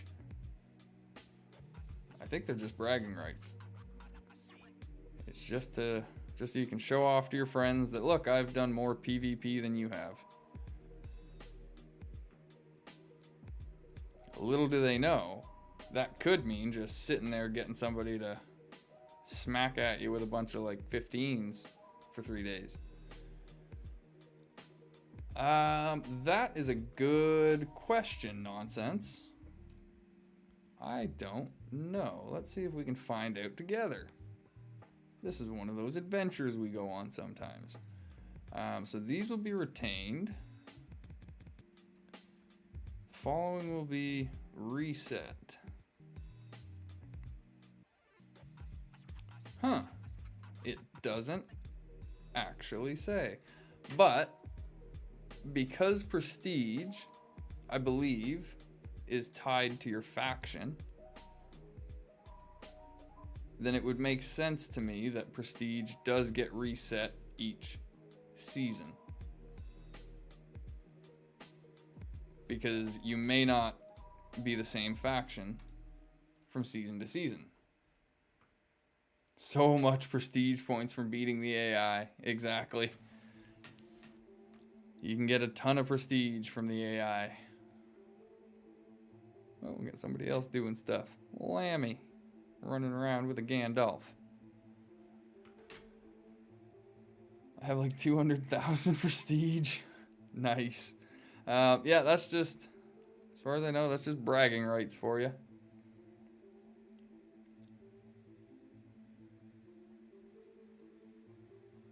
Hey, grats there, Yasha. Haldir and Gimli are both good commanders.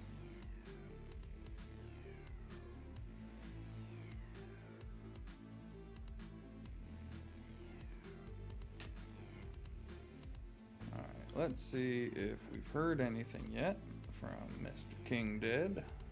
Whoop.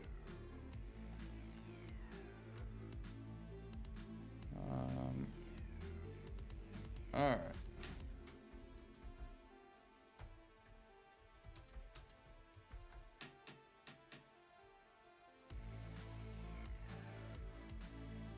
We're just making sure that we've got King Dead loading up PC now. Alrighty, so yeah, it seems like we should have King Dead here in about 5 minutes. Have our little chat, a little discussion. I actually wrote down. Oh, where did they go? Where did they go? I had tried to be all like prepared.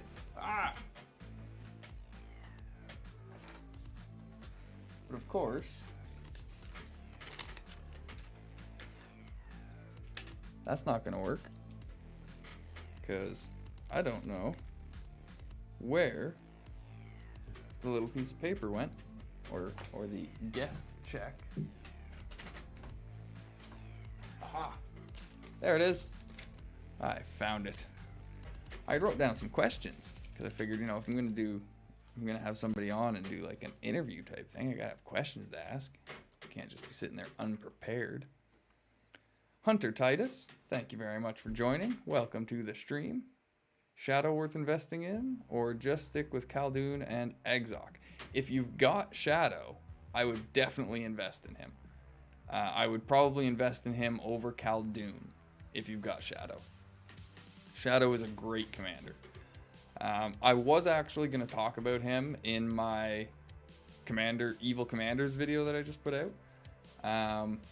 But it was just getting too long. I had, I think, 7 commanders or 8 commanders originally in there, and it was pushing like half an hour, so I had to just cut some down. And I wanted to stick to mainly tier 1 commanders that I knew were pretty easy to get. I chose Khamul over the Shadow to talk about because Khamul is offered in the store at like the beginning of the game for people. And then Lurtz, you know, I know he's available in that chest. So I was trying to stick with easily accessible commanders in that video, and the Shadow I find can be a little bit more troublesome to unlock if you're not lucky with invites and things like that. But he's definitely worth investing in. He does to me, he's actually like a Nazgul version of Exoc if you build him right.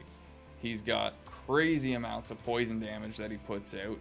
I believe he does have a heal block, and I think he's got a 2-round heal block. Although, no. I think it is only 1 because it's the Black Numenorian skill tree, so it would be Black Arts. But yeah, he does a ton of poison damage. Just insane amounts of poison damage. So his top tree, Undertaker, I would definitely recommend investing in that first. At that point, you're probably good to max out the 2 sub skills for that. But he's kind of like Grima in the sense for me where I would suggest maxing out both of his base skill trees, because they all bring things to the table that help. His Respect 3 tree, the Ring Wraith tree, that'll just increase his poison damage even more, and it's a great tree to put extra points into. And then, unfortunately, his Respect 5 tree I don't really think is worth it, because it ends up kind of boosting his might and relying on might. Yes, he gets an extra attack, but you're sacrificing something from the earlier trees to fit that in, and I don't really think it's where he wants to go. He wants to stick with his poison damage, his focus damage, the heal block. I think he's got a stun in there. So, yeah, he can be really good. Items, you would want to stick with focus and might, as far as, in my opinion. Might and focus would be the two big things for Shadow.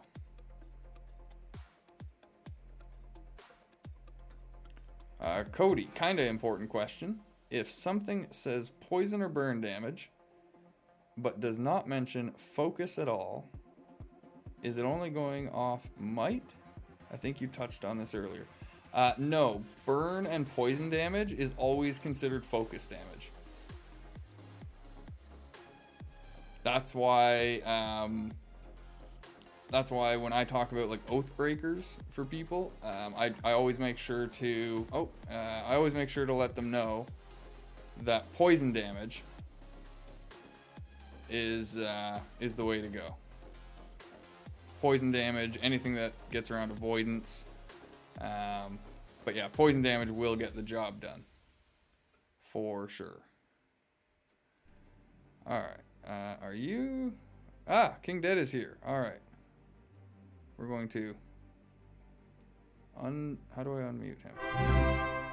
Why, thank you very much for that subscription there, Hunter Titus. Did the alert box actually go off there? I don't think it did. I don't know what's going on with the alert box tonight. It's not working. Hey, Lady C! How's it going tonight? The area right next to my settlement is occupied by another faction. I took tiles without thinking. They were on fire. Does the landowner get notifications? Will they come for me? They might. It depends on how close you were. Oh, well, no, yeah. The owner of those tiles will get notifications. If they were red tiles, or if you were marching close enough to red tiles, then yes, they will get notifications. Tech News Gadget, welcome to the stream. Thank you very much for joining.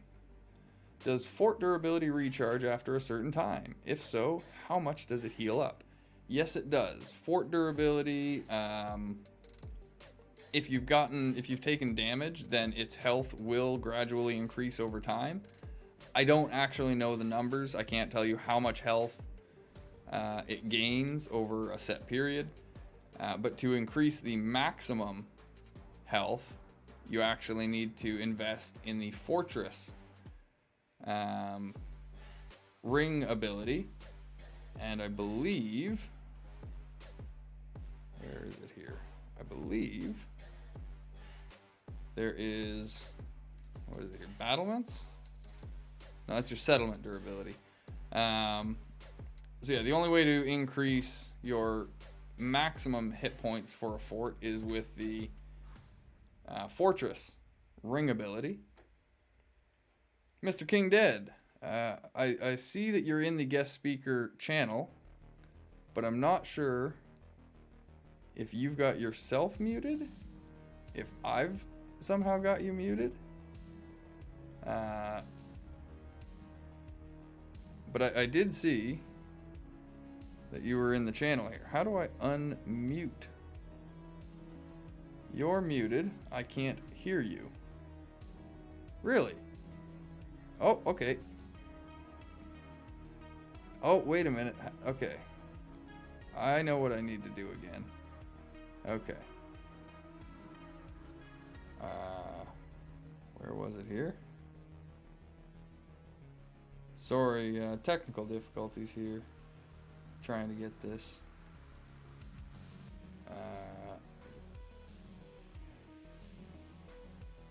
voice chat. Alright. I think that's...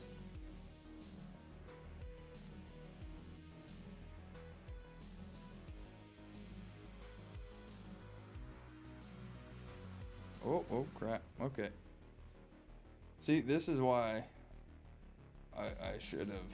I was trying to get it set up ahead of time so that these kind of technical things would be worked out. But it doesn't seem like that's the case. Well, crap. How did we get this working last time? We got this working. Yes, I know I am maxed on ability points. Thank you, Matthias. I just haven't gotten there yet. What was I saving ability points for here? I was going to send somebody on a mock battle. What does Pursuit status do from accessory abilities? Pursuit allows you to attack units that have avoidance. It also has a chance to grant follow-up. Okay, what is going on here? I'm not muted anymore. King Dead is still muted. Okay, King Dead can hear me. I need to get his voice routed into the voice chat. Why is that not working? I thought I had already taken care of this because that's a problem in Discord, I think. It is, yeah. Trial and error. This is the behind the scenes stuff that is always fun to watch. Voice and audio. Yeah, see, the output device has gone back to my TV speakers for some reason. All right, Mr. King Dead, can you try speaking? No, that's not... Aha, wait, there we go. I think we might have it. Mr. King Dead, are you with us? I am still here. Aha, all right. There we go. We figured it out. I do need to go and, I believe, adjust your levels here. You were at least blowing my eardrums out a little bit. Sorry. Not sure how the chat heard that. If that was... I had already adjusted the stream levels before my own, so hopefully he didn't blow out any eardrums there. But we have King Dead with us. There we go. Welcome to the stream, King. Thank you very much. Say hi to everybody. Everybody say hi to King. I know he was chatting in the stream earlier. Hi, chat.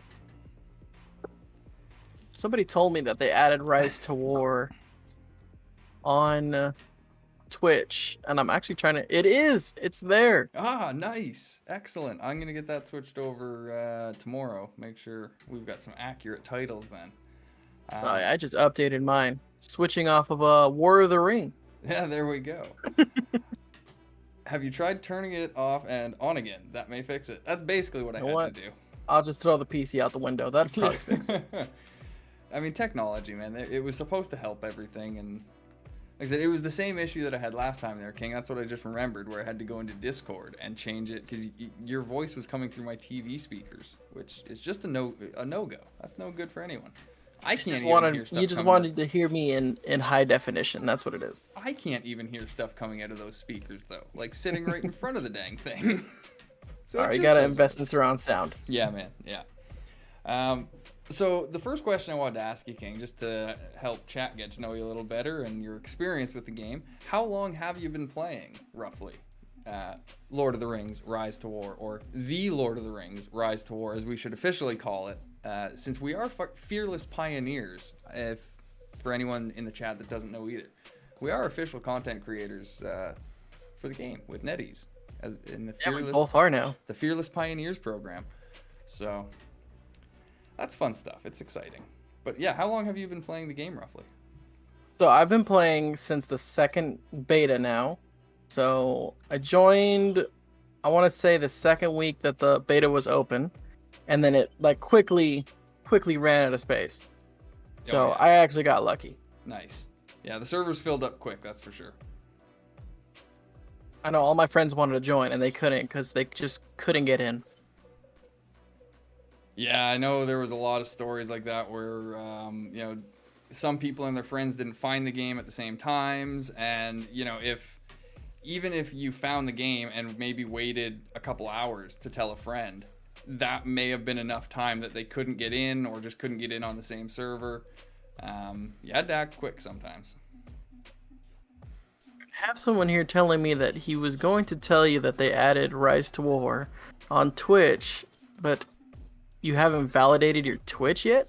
I haven't validated my Twitch yet? Yeah, they said you need to add your cell phone number to validate your Twitch. Oh, wait, yeah, because they did that, didn't they? To fight the bots, I think, that were going on. Isn't that? Oh, yeah, they also had a breach in security yesterday, so you might want to change your password as well. Oh, lovely. Thank you for Yeah, that. you gotta love it. Yeah. Gotta love it. All right. Well, Nobody's safe from the bots. Well, moving on away from like the security breach talk then, because that's just no fun. No, it's not. Are you just a big Lord of the Rings fan? Is that what drew you to this game, or is it the genre? Like, what was it about the game that drew you in? So I'm actually a huge Lord of the Rings fan, and I saw an ad on TikTok because my wife sends me TikToks all the time, and I was just like, wow, I have to try this game, because I played that Hobbit Rise of Kingdoms or something like that. Okay. I played that one for a while, and it kind of wasn't very much fun, but when I saw this one, it looked different, and that's the thing. That's what like got me kind of hooked. And then shortly, I joined that one kind of war band that was always betraying people. And I think you remember their name, but they were betraying everybody. And whenever they were always in the fellowship or the faction chat, just betraying everybody. And then finally, you invited me to your warband. Got you over with the people that knew what they were doing. Yeah, the betrayals. Oh my god, that was a constant battle. Well, that was like 2 weeks too that we were constantly trying to educate people about betrayals, and it was like every day. It progressively got worse. Oh yeah, and it seemed like there were certain times too, because you would like log on, things might be all right for a while, but then all of a sudden, at a certain point, you'd see like half a dozen betrayals fly through faction chat all at once. It was just like, what are we doing? Why? Trying to... and I'm pretty sure I betrayed someone because I didn't understand like what the button was. Yeah. Like I remember I pressed it and I thought like if you click on their face, I didn't know what betray meant, so I was like, what does that mean? And then I clicked it. Yeah, and then it showed up and I was like, oops. And I mean, that first time, that's always forgivable in my opinion, because it's a learning experience. Like you said, you don't know what the button does. People like pushing buttons, and lo and behold, all of a sudden they all turn red, and it's like, okay, maybe I don't want to push that button again. But to me, it's like, after that first time, once people have educated you on what betrayal is and why it's not helpful, if you betray me and try and tell me it was an accident, I'm gonna slap you in the face. Because there are like 3 different screens you need to go through to betray somebody. You've got to be doing that on purpose. You cannot do that by accident. So, yeah, that's been a lot of my chat lately. It's just like, oh, it was an accident. And I was like, okay. I'm sorry, but you clicked the tile, you clicked the face, then you clicked the button that literally says betray. You knew what you were doing. Yeah, we have this one guy, and we had to like pin him back all the way to his base because he just kept doing it like every day. And then he would be like, I didn't know what it did. And I was just like, well, now that you're pressing it, now you know. Like when you press it, you're going to get an ass whooping. Oh, man. Yeah, some people, they try and plead ignorance a little too much. And the one thing I took from the little bit of law class that I took in high school was that ignorance is not a defense. So no, it's not. You can't just go in and say, well, I didn't know. But moving on here to the next question, was there any particular reason you decided to choose Gondor this time around? Yeah, so I had chose Gondor because on the last day of the beta, me and Frosh, sorry. We were on Mount Doom. Frosh. Yes, we were on Mount Doom, and and I was just like, let's just have like one last good fight up here before the game goes, and that's what we did. Nice. And then he added me on Discord, and we started chatting. And originally, I was going to go with a Mordor group, but they were kind of like a little not.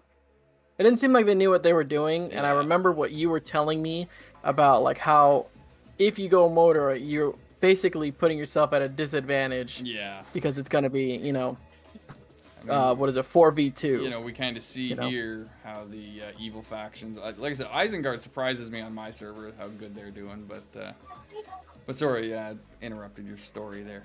Oh, You're on Mount Doom with Frosh. Yes, and that's exactly what happened. We built this friendship, and we're just like, you know what? Now we have to. Nice. And I mean, that's how some of the best friendships are made. We were just mentioning the other day there about how our relationship started off a bit rocky and then has grown into what it is now. Oh, yeah. That's, I know my wife was all like, didn't you guys just totally get out of an argument? And I was just like, yeah. And I was like, but you know what? We talked it through. We're friends now. We punched it out. We're BFFs. And I was like, passionate people argue. That's exactly. Pablo, hello. How's it going? And King Matthias has actually a question here for you. Okay. He says, King Dead, what skill tree do you take for Kamul since you are playing Gondor? Ooh, for Kamul? Yeah. I went bottom tree in the beginning. And then I remember I had asked you if Kamul wants to be a ring wraith. And we both agreed that he didn't. So I went bottom tree for the anticipation and the higher defense in God, if I could bring up my Kamul right now, I'd tell you. That second in command tree, eh? Yeah, exactly. And then a little bit later I went up top tree. But I was trying to get him to respect 5. And I didn't quite get him there. It's funny. I did get my Kamul to respect 5 in the beta, last beta there, playing as Mordor, and I tried out the respect 5 tree because when you read the skills on the respect 5 tree, it seems like they're really good. They lower defense of the enemy, they lower their speed, they increase your defense, they increase your speed for your units. So it seemed like it would be a really beneficial thing. But when I actually tried it out, it didn't pay off the way I thought it would. And one of the things I realized when I was looking at it again is the secondary sub-skill actually benefits mounted units. So I was wondering if that would be better if you were playing something like Angmar or Rune that had more of a mounted heavy focus. But like you said, when the way we had him, he seemed to be doing quite well. Sorry, my son is in the background. Yeah, no problem. Eating. I'm like eating myself as we continue going through. No problem. But yeah, he's like, what are you talking about? And I'm like, you'll understand soon. Indeed. When I train you. Indeed. Oh man, parenting is hard, isn't it? Oh, I love it. You gotta love it, but trying to, I don't know, right now my son's going through school. He just started grade 4 this year, and trying to deal with like the bullying issue type thing. I hope it's not something I hope any parent has to deal with their kids, because it's just not. It's tough. It's tough to see him have a hard time at school.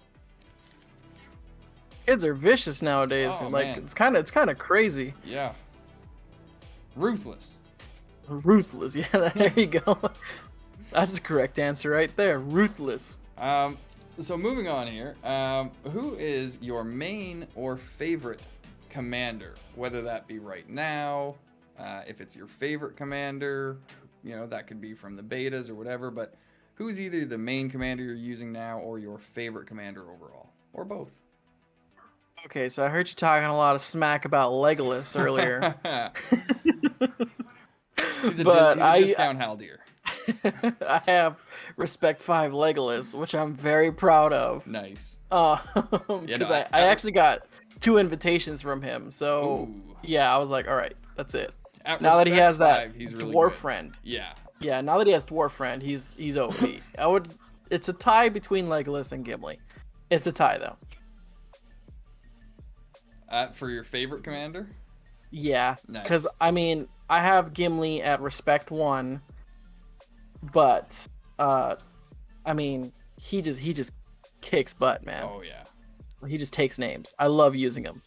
And the reason I always liked Gimli was because he got the dwarf friend tree at respect 0 Yeah, at he that gets it base instantly. level. Whereas, yeah, Legolas, you had to get him up to respect 5 in order to take advantage of it. But if you've got both of them, then man, and you've got Legolas at respect 5, then holy crap. Oh, You should they have been honestly either an elf or a dwarf, because you can't take advantage of either the March Wardens or the Iron Warriors, and you've got both Gimli and Legolas. Well, my goal was hopefully with my refund that I might have been lucky to get King Aragorn, and it just didn't happen. Didn't pan But out. yeah, when I pulled Legolas, I was like, oh cool, like he looks cool. Yeah. And then when I pulled Gimli, finally, I was happy. There you And go. then hearing my wife pull Galadriel today, I was upset because I told her, I was like, when I was playing with her in the beta, we were playing as elves, and she was just pulling arrows, and I swear I wasn't getting anything. Oh wow. And I was like, the game hates me. And when I got my refund back, I was like, I better get something good. And it you just didn't happen. No. I got Legolas. I feel like Twice. I feel like the bigger refund you got back, the worse you did with Matham chests. They knew. Yeah. They knew. That's the thing. Yeah, They heard, knew what they were going through. So many stories of people like, I had 3 Matham coins and the first one pulled Thranduil or whatever. It's like, oh, well, that's great. I spent too many gems and got a Boromir invitation. And I told my wife, because she was like, "Oh wait, how much were you getting back in a refund?" And I was like, "Yeah, it was basically a car payment." And she was like, "What?" And I was like, "I wanted to win. Yeah. I tried hard." Yeah, like I said, I try not to ever actually say the numbers. I'm good enough admitting that it was a silly amount. Yeah. An absolutely silly, stupid amount that I don't recommend anyone else doing. But It's it's not done worth it. now, so it is what it is. Congratulations there, Pablo. I just read that you got Gimli yesterday on your Rohan account. As you say, he is a great commander. I was hoping he wasn't gonna say I got Galadriel too, because I would have just probably left. Probably, eh? I mean, that would We're gone. that We're would have done. been too much. I mean, here I am using Interview's over. Galadriel right in your face. I know, I saw it, and I was like, okay, rub it in my face, like I did not get him. I'm just Fine. got to show you what she's capable of here.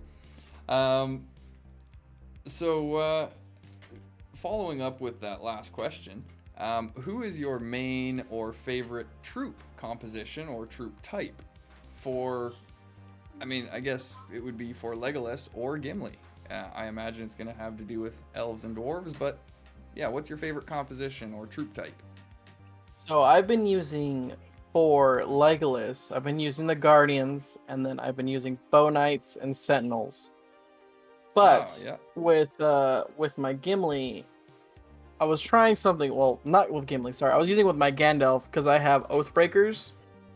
I've been mainly using Guard to the Tower, and then Oathbreakers, and then Bow Knights. But I do plan on switching, Guard of the Tower later for my tier 4 Swan Knights. Yeah, okay, yeah. Once you get the Swan Knights, they're so crucial. And then I don't know if you heard my my comment earlier, but inside joke, Dunedain suck. Yeah, like I said, I don't know. I will defend Dunedains to the death. I think they are one of the best units that the good faction has available to them. I don't understand the hate that's come about for them all of a sudden. Through all of the I use them with betas- Aragorn all the time. Through all of the betas, they were one of the most common units you would ever see on the battlefield. So, a whole bunch of people can't really be that wrong, I don't think. I use them with Aragorn, but because I have Gimli and Legolas, I have to stick with Guardians. Yeah. the Sentinels and the Bow Knights. Yeah, no, for Legolas and Gimli, it's completely understandable. And, you know, if you're not going against a ranged composition, then yeah, the Dunedains aren't as good. They still do a lot of damage to melee units if that's all they've got to attack. But yeah, they're better against ranged. And sure, if you're going against mounted compositions, then Guard of the Tower are an obvious inclusion. I just was finding, and obviously troop compositions will evolve as the game does, but I found ranged units were pretty much a guarantee to come up against because they generally deal the highest damage numbers.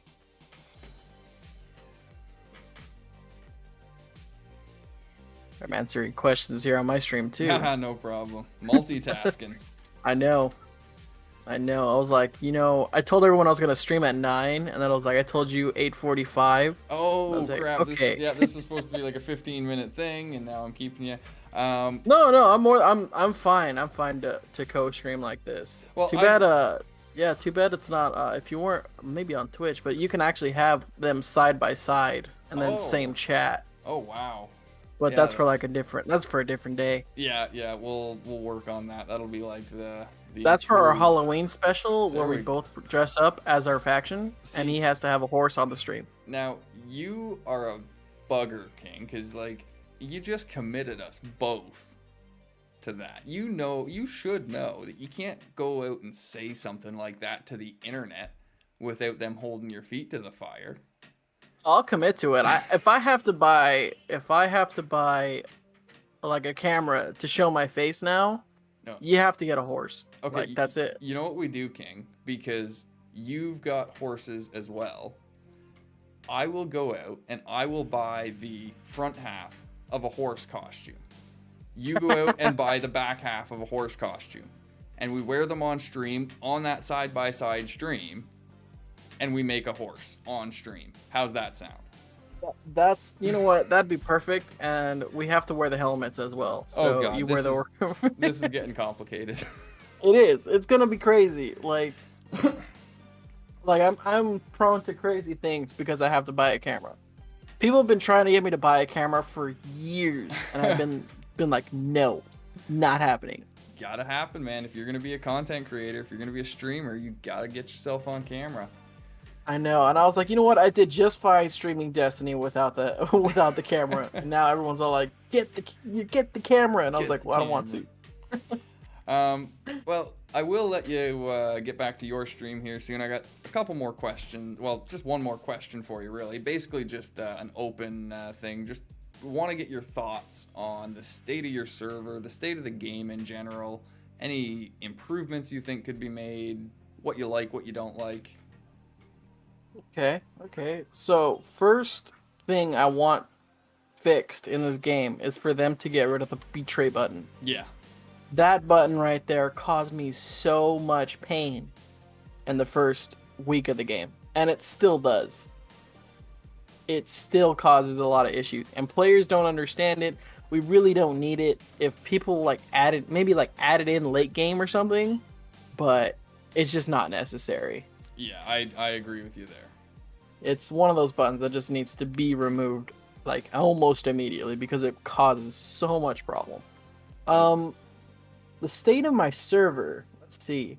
So as you probably know, my server is Gundor. We've almost taken the entire bottom half of the map right now. And we're actually moving up to Brownlands Keep. Okay. Yeah, they did that early thing that we made a mistake as when we were playing Mordor, where Mordor came out, and then we just bashed him back in behind Minas Morgul. Yeah. Yep, that's Yeah, that was exactly such a what happened. mistake. Yep, that's exactly what. Same thing happened in this Oh. server. They came out, Ouch. and I was just like, "Wow, this exactly reminded me." But you of were on what the other happened with side us. of it. I was just like, "Get back in your hole." Yeah. No, But- Mordor stays there. Yeah, Mordor is pretty dead on our server. Wow. After that defeat, they kind of just shut down. Yeah. They're kind of reorganizing now, but they want to have a peace with us, and I don't know how long it's gonna last. But next up, we pushed Tarlar on the west, and Eisen got upset about that. I And can we had a imagine. peace treaty now with them. So Ah, I kind of feel like we have too many peace treaties for our liking. yeah. Um, but with us, Gundor has taken majority. Rohan, we've been helping Rohan capture their keeps because we have an alliance with them. Oh, okay. And like I want to say Rohan on our server is the most chaotic because they actually have a lot more infighting inside their group than they actually fight other factions. Oh, wow. That's Like, never good. yeah, they have like actual what is it? Fellowships fighting other fellowships. It's just civil war. So the betray button gets pressed in their chat a lot. Wow. You know. So that's what's going on with them. I don't know how the AI is doing in your server, but Run came down and gave Mordor the beating that I don't think they expected. And the same goes with Elves with Angmar. I don't think they saw it coming. Yeah. Just came out and they just Elves right now are the first strongest fellowship, but that's because they had to merge 3 of their best fellowships together. Oh, okay. So Yeah. yeah, personally, I don't see them much as a threat or anything, because we've been catching up since they've been losing to Angmar. But yeah, it's been crazy to watch. Yeah, it You sounds know? like it definitely sounds like it's things are interesting over there for sure. Oh yeah, So like it'll be- it got pretty crazy in the first 2 weeks where Mordor came out, and then we just sent them back packing, and then they're like, okay, well now we're done playing, and I was like, well, that's a bit early. Yeah, that I always was like, changes I was people's like, opinions. yeah, I was like, we took our beating and we came back. But it'll be interesting yeah. to see how that evolves with your peace treaty with Isengard and Mordor. I imagine the one with Mordor will last longer than the one with Isengard. Just from my own experiences and from the sounds of it, Mordor was a little more demoralized than Isengard might be. Well, Eisen on our side, they got like ticked, but like they don't want to deal with us. Like that's the thing. You know, Yeah. because I tried to push up a little bit further, and they were just like, "No, please keep the peace." And I was like, "All right, we have to." They see the threat for what it is. Yeah. And Um, then I did hear from people that elves are trying to build like this great alliance of let's see, Isengard, Mordor, and dwarves to fight Gondor and Rohan. So oh wow, that would be yeah, interesting. that's what I've been hearing. That would be But interesting. you know, when I confronted Isengard about it, they were kind of like, "No, we just want to be friends," and I was just like, no idea "Okay." what they were talking about. You'll know. have to keep me updated on that one. Keep us all updated on that one for sure, because that sounds like it could get in like a hairy situation for you guys. Oh yeah, it's like crazy. It's been crazy watching it, and there's been like a lot of accusations, and it's been, and then just that, and the betrayals. Yeah. I've been like, oh my god. Yeah, I can imagine This there'd be is some drama in world chat from the sounds of it. Oh yeah, and then my good man Braum, you remember him? Yep. he's always talking smack. I love him. And you know what, King? I love him. That's actually a perfect segue into the wrap up here. Because just to wrap up the interview, I just wanted to give you an opportunity for any shout outs, plugs, whatever you want to do. If there's anyone you just want to say hi to, if you want to shout out your channels, go for it. Oh yeah, I'm on Twitch right now. I'm streaming. I'm pretty sure it's IXX. Yeah, it's IXX King Dead XXI. I want to shout out to my boy Braum out there, who's causing a lot of drama for me, but keeps me on my toes. And then shout out you, bud. Thanks for inviting me. You know. Yeah, not a problem. Thanks for joining. It's been a great interview, great chat. Always is with you. And I'm sure we'll do it again. Of course we are. I mean, we have our Halloween special. Indeed. We're going to have to get that set up and I'm officialized. gonna buy half a horse and then ship it to you. Don't ship me a horse head. They might they might start asking questions in the mail, like, which mafia member did I piss off or something, but it'll just show up on your Godfather doorstep. reference there, Oh, but at least you'll know who it's from. Indeed. Yeah, I'd have no questions there. At least I'd hope it'd be from you. If I'm getting a random horse head in the mail, I really need to ask some life questions, I think. But all right, bud. On that note, I think I'll let you get back to your stream. Thank you once again for joining. It's been a great time. Everybody say bye to King. Yeah. Thank you for inviting me, and bye, stream. Yeah, hopefully I see you on the other side. I'm sure we will.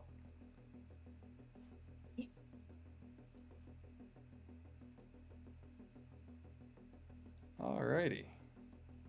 Whoop, and there's the button. Well, there we go. That was a nice little chat with King Dead there from Server 16, the Gondorian Pirates. I don't know if we actually got his fellowship name from him while he was on the stream, but he's with the Gondorian Pirates. Pushed Tarlar. Oh, did you not know they did that? Apparently they pushed Tarlar. You're on server 16 with them, are you not, Cody? So yeah. But I guess he's respecting the peace treaty.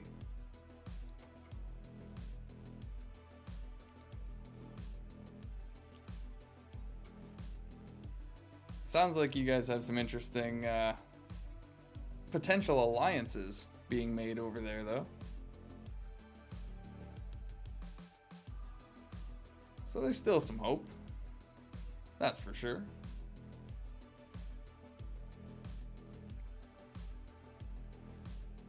And sorry, Simon Schrader, I did see you pop in here and ask if I can go through, if I can go through my commanders and tell you something about how I built them. Let me know if you're still with us, and I'll definitely do that. If there's any commanders specifically that you're looking for, then I will try and clear up anything you might have an issue with. But until then, I think I'm going to come over here and hassle this guy.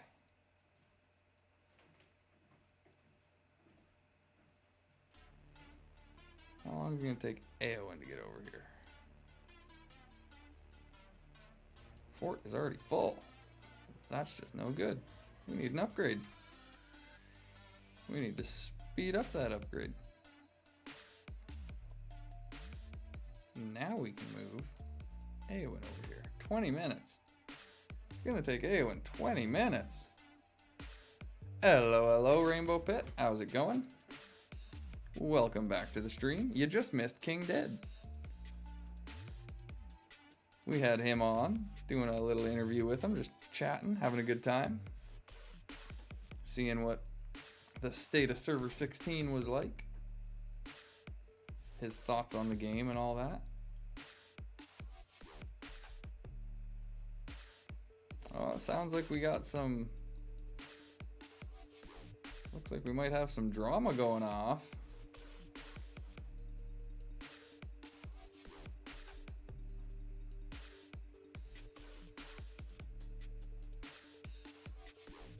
Oh, yeah. I guess Santos is an outcast now.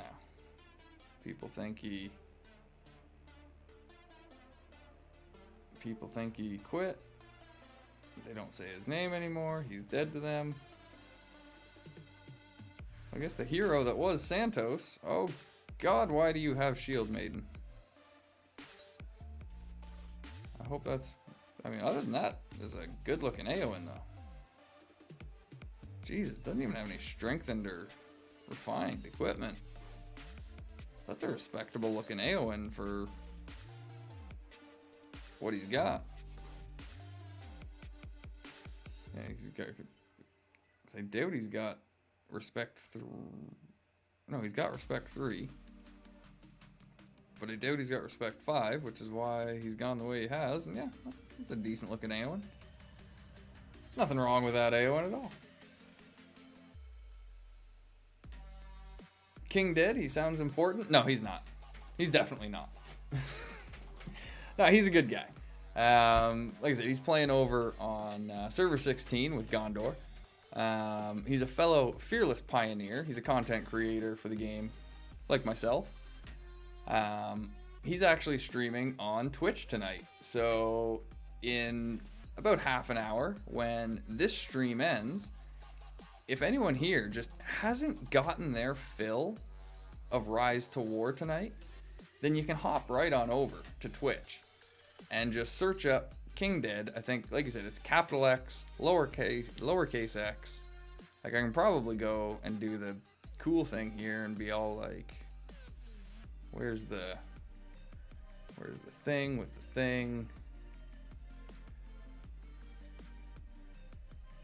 And just go to like channels or something, back to Twitch. So I imagine I can just like copy and paste the stuff like a pro. In Toronto, everything revolves around. Oh god, I'm sorry about that. I hope that didn't blow through into the chat there. But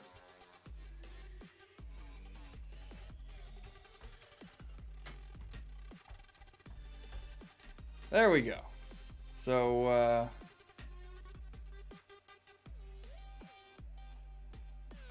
there we go. Yeah, I very much apologize for that, Ezra. I did not realize that I had the browser sound linked into the stream.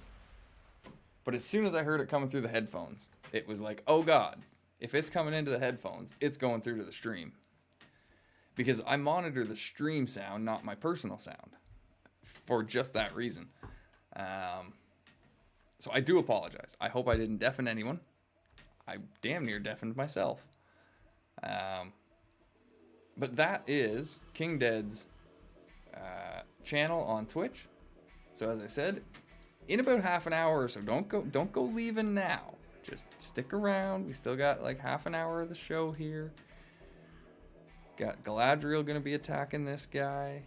We got some Red Book to do. But he said it because he was surprised that Eisen was upset. You're 67. You think? For some reason I thought you meant age there. When I first glanced at that, Cody, I'm like, wow, you're 67, playing a Lord of the Rings game on shit. No, this makes much more sense. You were just laughing because, yeah, he did say it like he was surprised.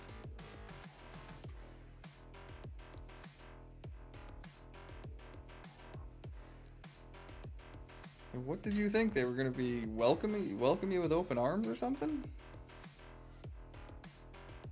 Oh yeah, I guess we were waiting for her to get here, and he needs a refill of troops. But then we should be able to smack this guy around a little bit.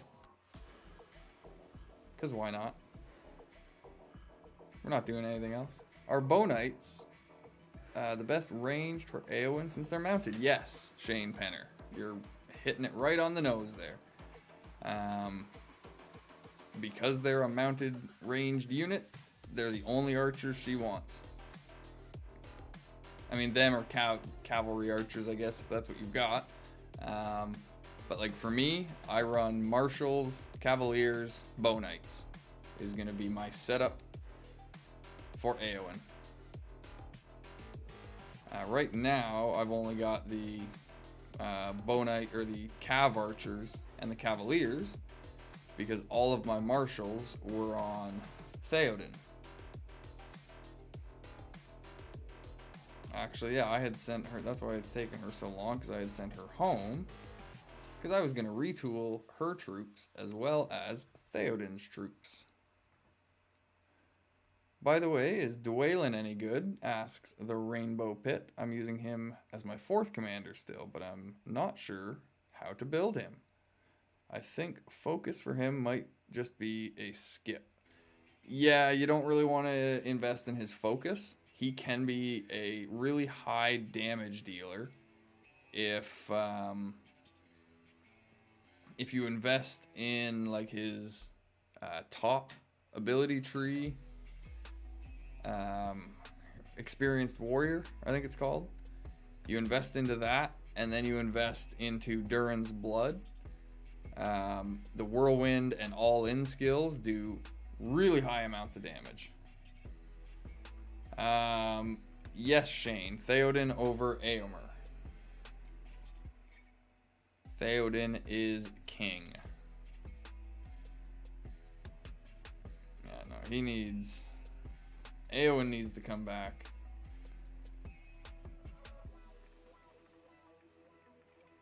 Or we're just going to wait till tomorrow so that Theoden can get... Yeah, because she'll be able to get Bonites on her tomorrow. So can he if he needs them. So Theoden can just stay home, I guess, for now. What do we want more of? We don't have any sharpshooters. We'll get some of them. And now, I think would be a good time to do some Red Book, because we're running low on the RSS. Marshals for Eowyn, where do you find those? Unfortunately, Lady C, I don't think you can. If I recall, you're an elf. Marshals are Rohan's tier 4 unit. So they are exclusive to Rohan. Where the hell am I going here? Yeah, I was trying to get into the building queue, but I can't do that from there because all of my timers are going. So I'd have to come in here. But yeah, the Marshals, like I said, they're the tier 4 exclusive unit to Rohan. The best mounted unit that you would have available for damage from Rohan would be the Cavaliers. Yeah, it's sad. But I mean, you get the March Wardens to make up for that, Lady C. And March Wardens are nothing to sneeze at. They are insane in the membrane. Also for skill, should I just max the yellows first, then the blue? It can be different from commander to commander. Personally, I prefer to level the titles, which are the yellow skills, mainly because they all come with some sort of benefit at max level. Now, sometimes, as you can see here, with certain trees, if it's got something like a heal that I want to get activated right away, on certain damaging commanders, it can be alright to put a single point into sub skills that are gonna basically deal damage. So with Dwaylen, that's a good example. When you get into the Durin's blood tree, there's no reason that you can't put 1 point into both whirlwind and all in, and then put all the focus into maxing out Durin's blood, because at least then you've activated whirlwind and all in, and you're getting some damage from them rather than zero. Because if you don't even have that skill available to Dwaylen, or Dwalin, as King did, yeah, there King, if you're still watching, Dwalin, Dwalin goes all in. But if you don't have those abilities available to you and unlocked, then in essence, they're doing 0 damage. But even if you have them unlocked with 1 point, you're getting that base amount of damage from the skill, if that makes sense. And then you can, like I said, focus the rest of the points into the title to get the max level benefit, and then go back and max out the sub skills. But, you know, if it's something that's going to give a might boost or a speed boost or a focus boost, you know, that plus 15, generally I like to max those out right away.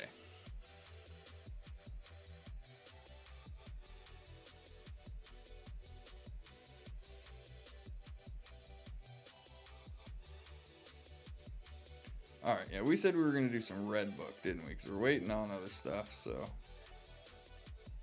I guess I can send some people out on some tips as well. We'll send you guys out to do that one. We'll send you out to do that one. We'll send you out to do that one. Then we'll go do some Red Book. Yeah, not a problem, Rainbow. Hopefully it helps. Mr. Dawson Kaiser.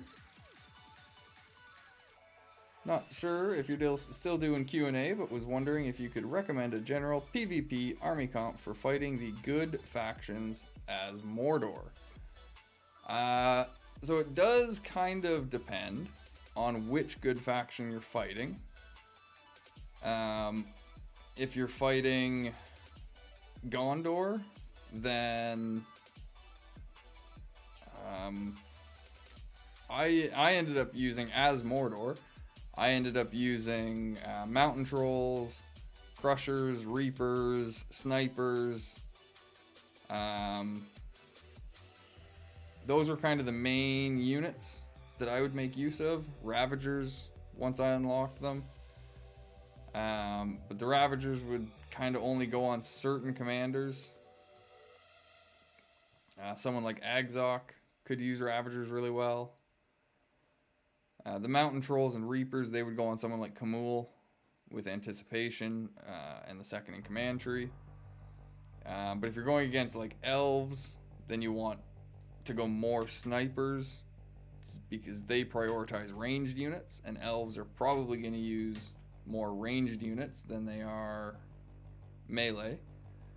If you're going against Rohan, you're going to face a lot of mounted units, so you're going to need some sort of anti-cavalry unit, whether that be Raiders or the Spearmen from Rune.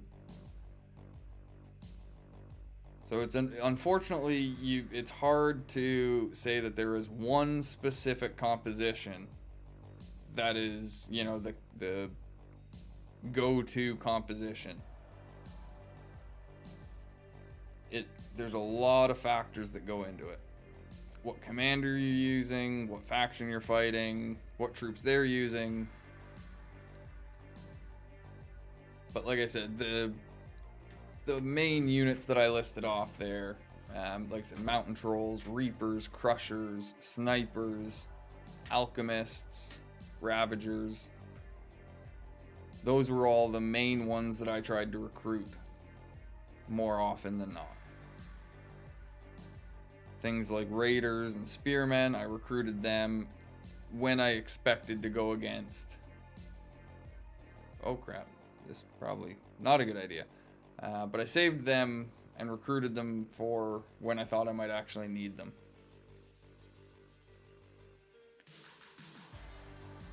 Mountain Trolls, Reapers, Fallen? Yeah, probably. If you're Angmar and you've got Fallen, yeah, because the Mountain Trolls and the Reapers, I personally just wouldn't break them up. Some people might say that the Mountain Trolls are useless if you're using Anticipation, or Anticipation is useless if you're running Mountain Trolls, but neither of them are guaranteed. So the reason I like the combination of Mountain Trolls and Anticipation with Reapers is because you're then getting the maximum chance that the Reapers are actually going to survive full bore, taking no damage until round 5. So like I said, that's the only reason that I don't break up the Mountain Trolls and the Reapers. If you try breaking up the Mountain Trolls and the Reapers and you feel like the Reapers are lasting long enough with just the Anticipation skill, then by all means, go ahead and find another unit to put in that Mountain Troll slot along with your Reapers and your Fallen. Otherwise, if you're feeling the same way I am about not breaking them up, then yeah, Mountain Trolls, Reapers, Fallen. I can't see how that would be a bad composition. What do we got here? Just some of these guys. Yes, because they're melee. These guys want melee. Sounds good. Currently fighting with Rohan. Okay, so in that case, Dawson, then yeah, you're going to want some kind of anti-cavalry units. Along with your snipers, because They will probably still make use of bow knights because they're mounted. But then having either raiders or the Easterling spearmen, or both, because that would be the perfect anti-Rohan composition in my opinion. Now that I'm thinking about it, it kind of just hit me. Like a pretty solid anti-Rohan build would probably be spearmen, raiders, snipers. You've got spearmen and raiders both doing heavy damage to mounted units, and then you've got the snipers prioritizing the ranged units. So yeah, I can't see how that would be a bad composition against Rohan, to be honest. Spearmen, raiders, and snipers would probably hurt Rohan pretty badly.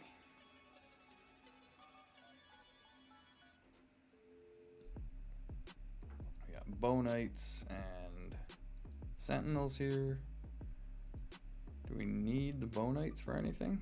We got what, alchemists? Oh boy, Snagathrax. That's why we got our ass kicked there. We'll just send you guys here then.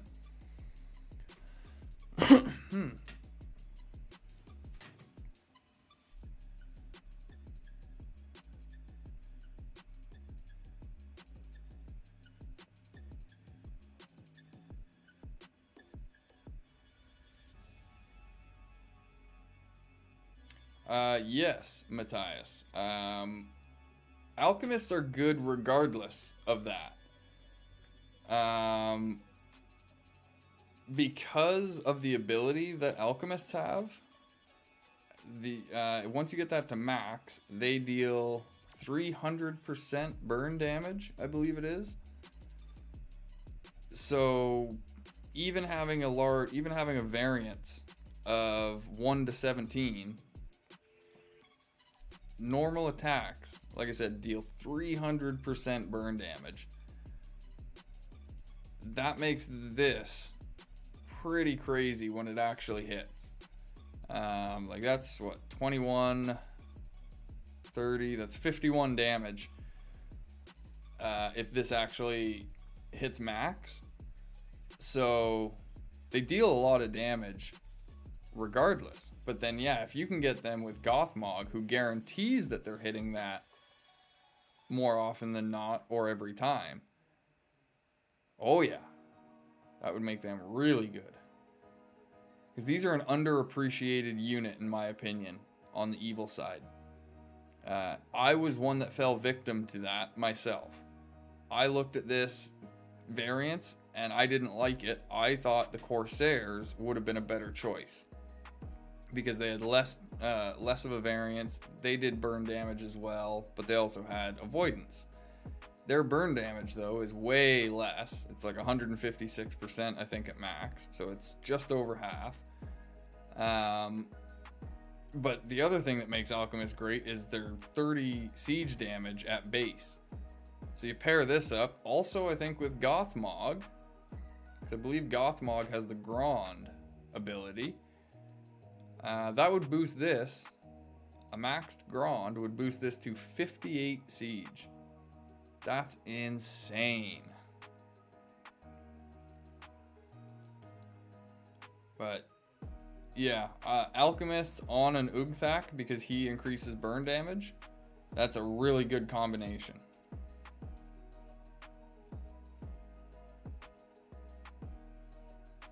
Ugthak likes his Alchemists and his Corsairs. Do Tower Guards count as Spearmen? I believe they do.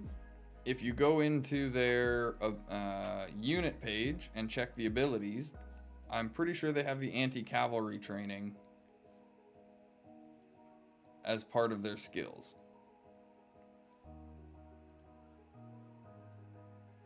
And that's the one that allows them to do extra damage to mounted units.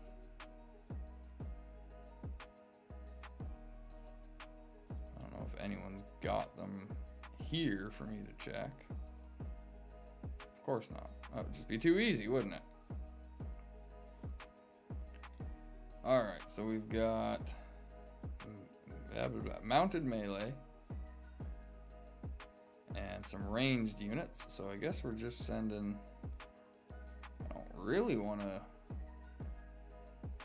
No, we're going to send Snagathrax, because like the alchemists would just get crushed by these guys, I think.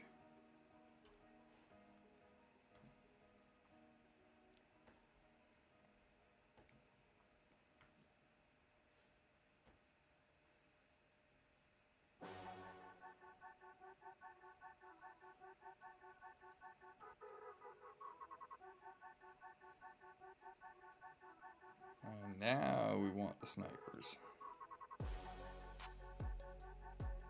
Going against all March Wardens? Hell yeah, we want snipers.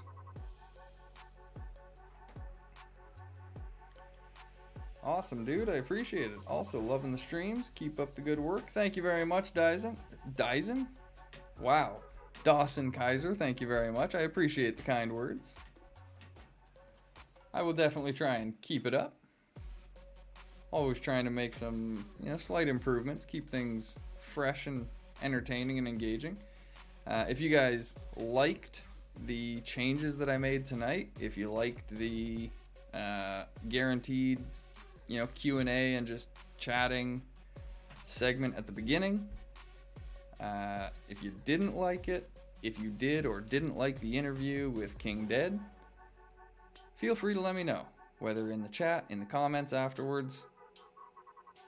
Anytime I try something new like this, I'm always going to be interested in feedback to see if it's something I want to continue doing or if it's something we're going to put to bed as soon as as quickly as it started.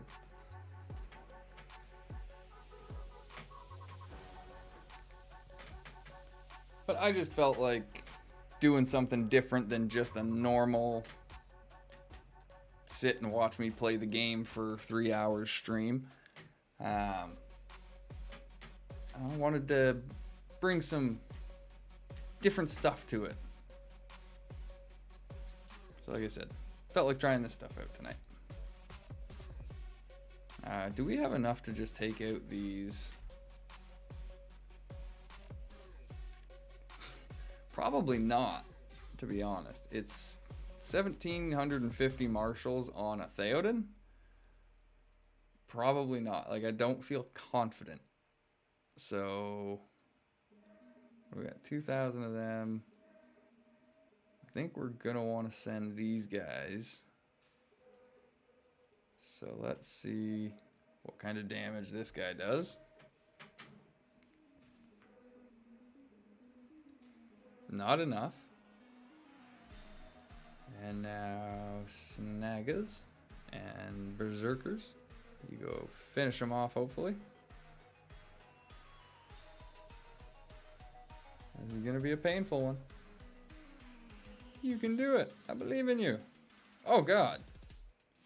Fail. Where's Blaze Chai when you need him? My God. That went so wrong. That went so poorly. So poorly indeed. Alright. Let's reset it and try again. I could probably go and check the Discord. And I mean, Blaze Chai's probably got it. Got the strat sitting right there waiting for me to read. And I'm just too stubborn to do it. So you know what? We didn't send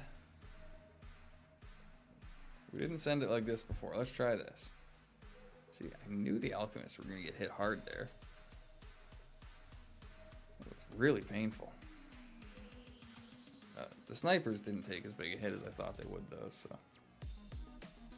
Oh, yeah, no, we couldn't get through the March Wardens on that with them now.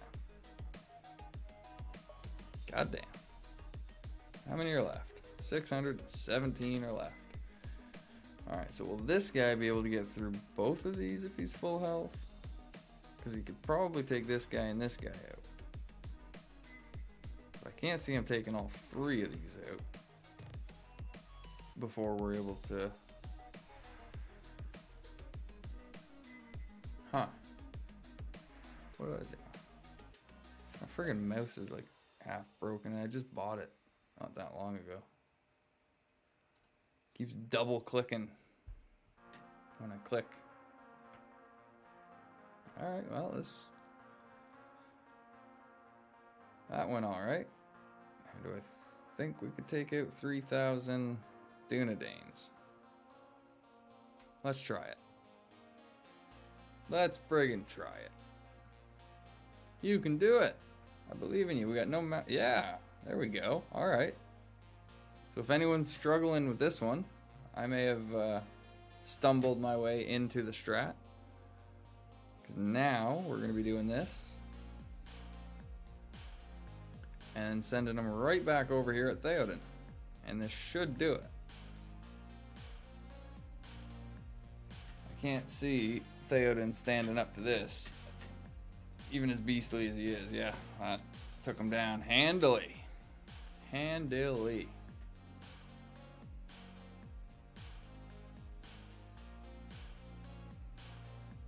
Alright, probably got time to finish this off. Alright, we're using Gandalf the White. We got some snipers here. So we definitely want the Dunedains going at him.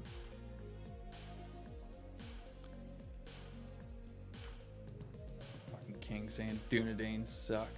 Woo! Took my first 260 tile in defense of the Angmar. Good stuff, Ezra. Congratulations on that 260. They are not easy tiles to take.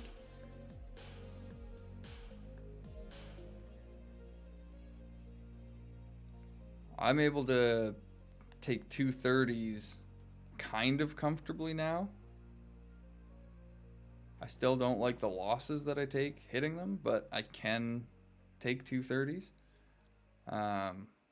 But yeah, 260s. I still haven't worked up the courage to try a 260. If you don't mind me asking, Ezra, what did you use to take the 260? What level were your commanders? Yeah, and that's exactly why I'm not ready to go to tier 260 yet. Ravagers and Fallen. Ouch. So yeah, what did you need to take that out? What level commanders? How many? What troops?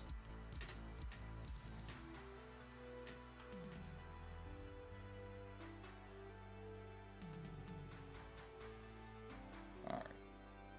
Aomer should be able to clear these two guys. Ooh.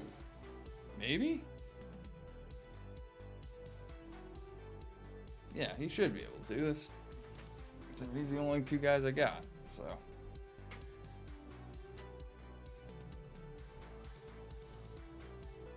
Yeah, definitely sticking to the multi-stream chat box makes this a whole lot easier. Like I can actually see the YouTube and the Twitch chat at the same time. I don't know if you guys can. That would be really cool if you guys could, but I doubt it. But yeah, I can actually see and respond to both chats. Cody says he liked the interview, especially asking about his experience / server. Maybe do a Q&A at the beginning of the stream and another after the break. Because some people are not in at the beginning. That is a good point there, Cody. And, you know, I've been trying to plan this out, try and figure out when I can schedule segments type thing in the 3 hours. Try and set it up kind of like a show, I guess. And so I had kind of the beginning set up pretty good, but it was this last hour that I was struggling to find something other than just sit and play the game or do the red book, which is working tonight. But I think you might be onto something where, you know, maybe at the either after the break or at the end of the stream, maybe have another kind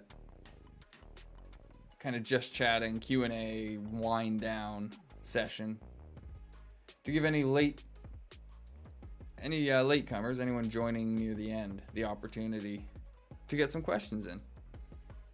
I will also be kind of transparent and say that, you know, I do have that the tiered system on because you can support the channel on Patreon, and that is a great way to guarantee your questions being answered. If you've noticed, I've made sure to catch any of Cody's questions coming through, because Cody, along with King Dead and Lady C, are the patrons of the channel. Couldn't do it without them. They're amazing people, just like everybody here, but they've gone that little extra step, and I love them for it. It's amazing, and so I make sure to get their questions answered whenever I see them. And I try and do that, like I said, because I know that as the audience grows, it's going to be harder and harder to keep up with questions in the chat, and I won't be able to guarantee that they all get everyone's questions get answered live. But I wanted to make sure that I put the extra effort in if anyone does support the channel. And now Ezra has updated us on what he used for the 260 tile. Elven Dwaylen.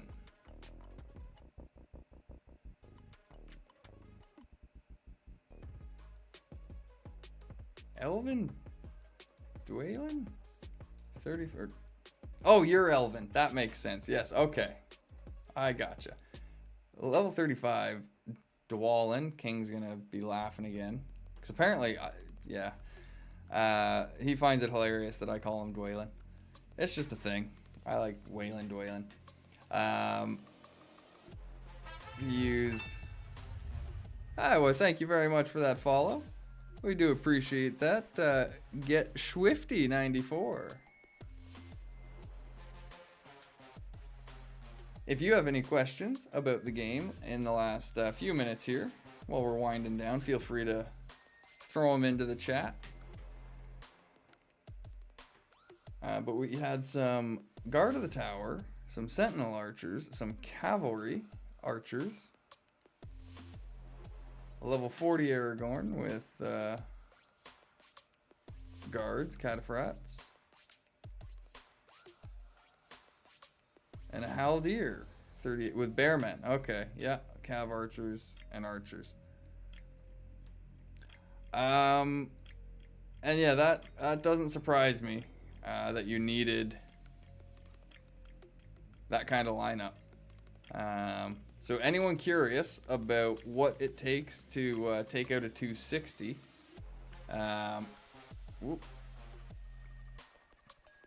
this is a good example right here. It's not something to be taken lightly. They are nasty tiles. Chica, are Heralds good, or should I use Guardians? I would definitely suggest Guardians. I don't find Heralds to be very good at all. The Rainbow Pit, we sometimes call it Dvalin. Nice. In Spanish, like a candy we have here. What kind of candy? Ezra, I only have little troop left. It took all. I can imagine. Those would have been some heavy losses. Ravagers and Fallen. Ugh. They are painful. They are definitely painful. But congratulations for taking it, because that's the thing. As long as you take the tile, the losses are worth it. The experience gain that you get from it for your mock battles and such should definitely make it worth it. Congratulations once again.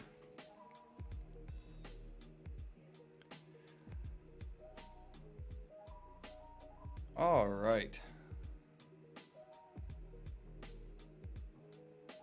So we are winding it down here. Thank you very much, as always, for joining us this evening. It's been fun. It's been an entertaining night. I hope everyone has enjoyed the new format. If so, we'll keep it going. We'll try and get interviews in. I don't know if we'll be able to get people in every stream. It depends on the demand we get for guests. But I've put it out to my Discord that this is going on and that I'm accepting applications. Basically, anyone interested can send me their info, and we'll try and set it up. I'm more than interested to have anyone from different servers, different factions on to speak. So anyone here that's interested, you can, if you're in the Discord, send me a message. If you're not, you can feel free to join the Discord. Send me a message. We'll set it up and chat about it and get it scheduled in some night. Because I just want to keep everyone updated on the state of all the different servers, the state of the game, see what everyone thinks about it, who's having fun, who's not, what changes people think need to be made, all that kind of fun stuff. And I figure the best way to do it is just to talk to people.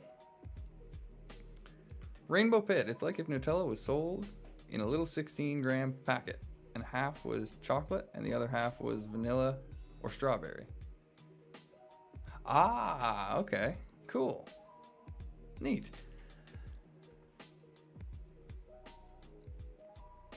But yeah, with all that being said, I just want to, as always, give one final shout out and thank you to Lady C, King Dead, and Cody Reagan, the patrons of the channel. You can support the channel at patreon.com/AJMcGamer if you enjoy the content and want to help me keep it going. If you found it helpful, entertaining, engaging, please be sure to like and subscribe so you don't miss out on any of the videos that I put out or any of the streams coming up. Stream every Monday, Wednesday, and Friday at 10 p.m. Eastern Daylight Time or Eastern Standard Time, whatever you're on, but it's Eastern Time in North America. It's like 2 a.m. UTC, which doesn't make sense. So I just stick with Eastern. But now this is turning into a ramble, so I'm just going to queue up the end screen. I'm going to hit that transition button. I'm going to mute the mic, and we're going to get out of here. Thank you. Thank you once again. And I think I've also got a credit screen that I'm even trying out here. See if it works tonight. So, transition.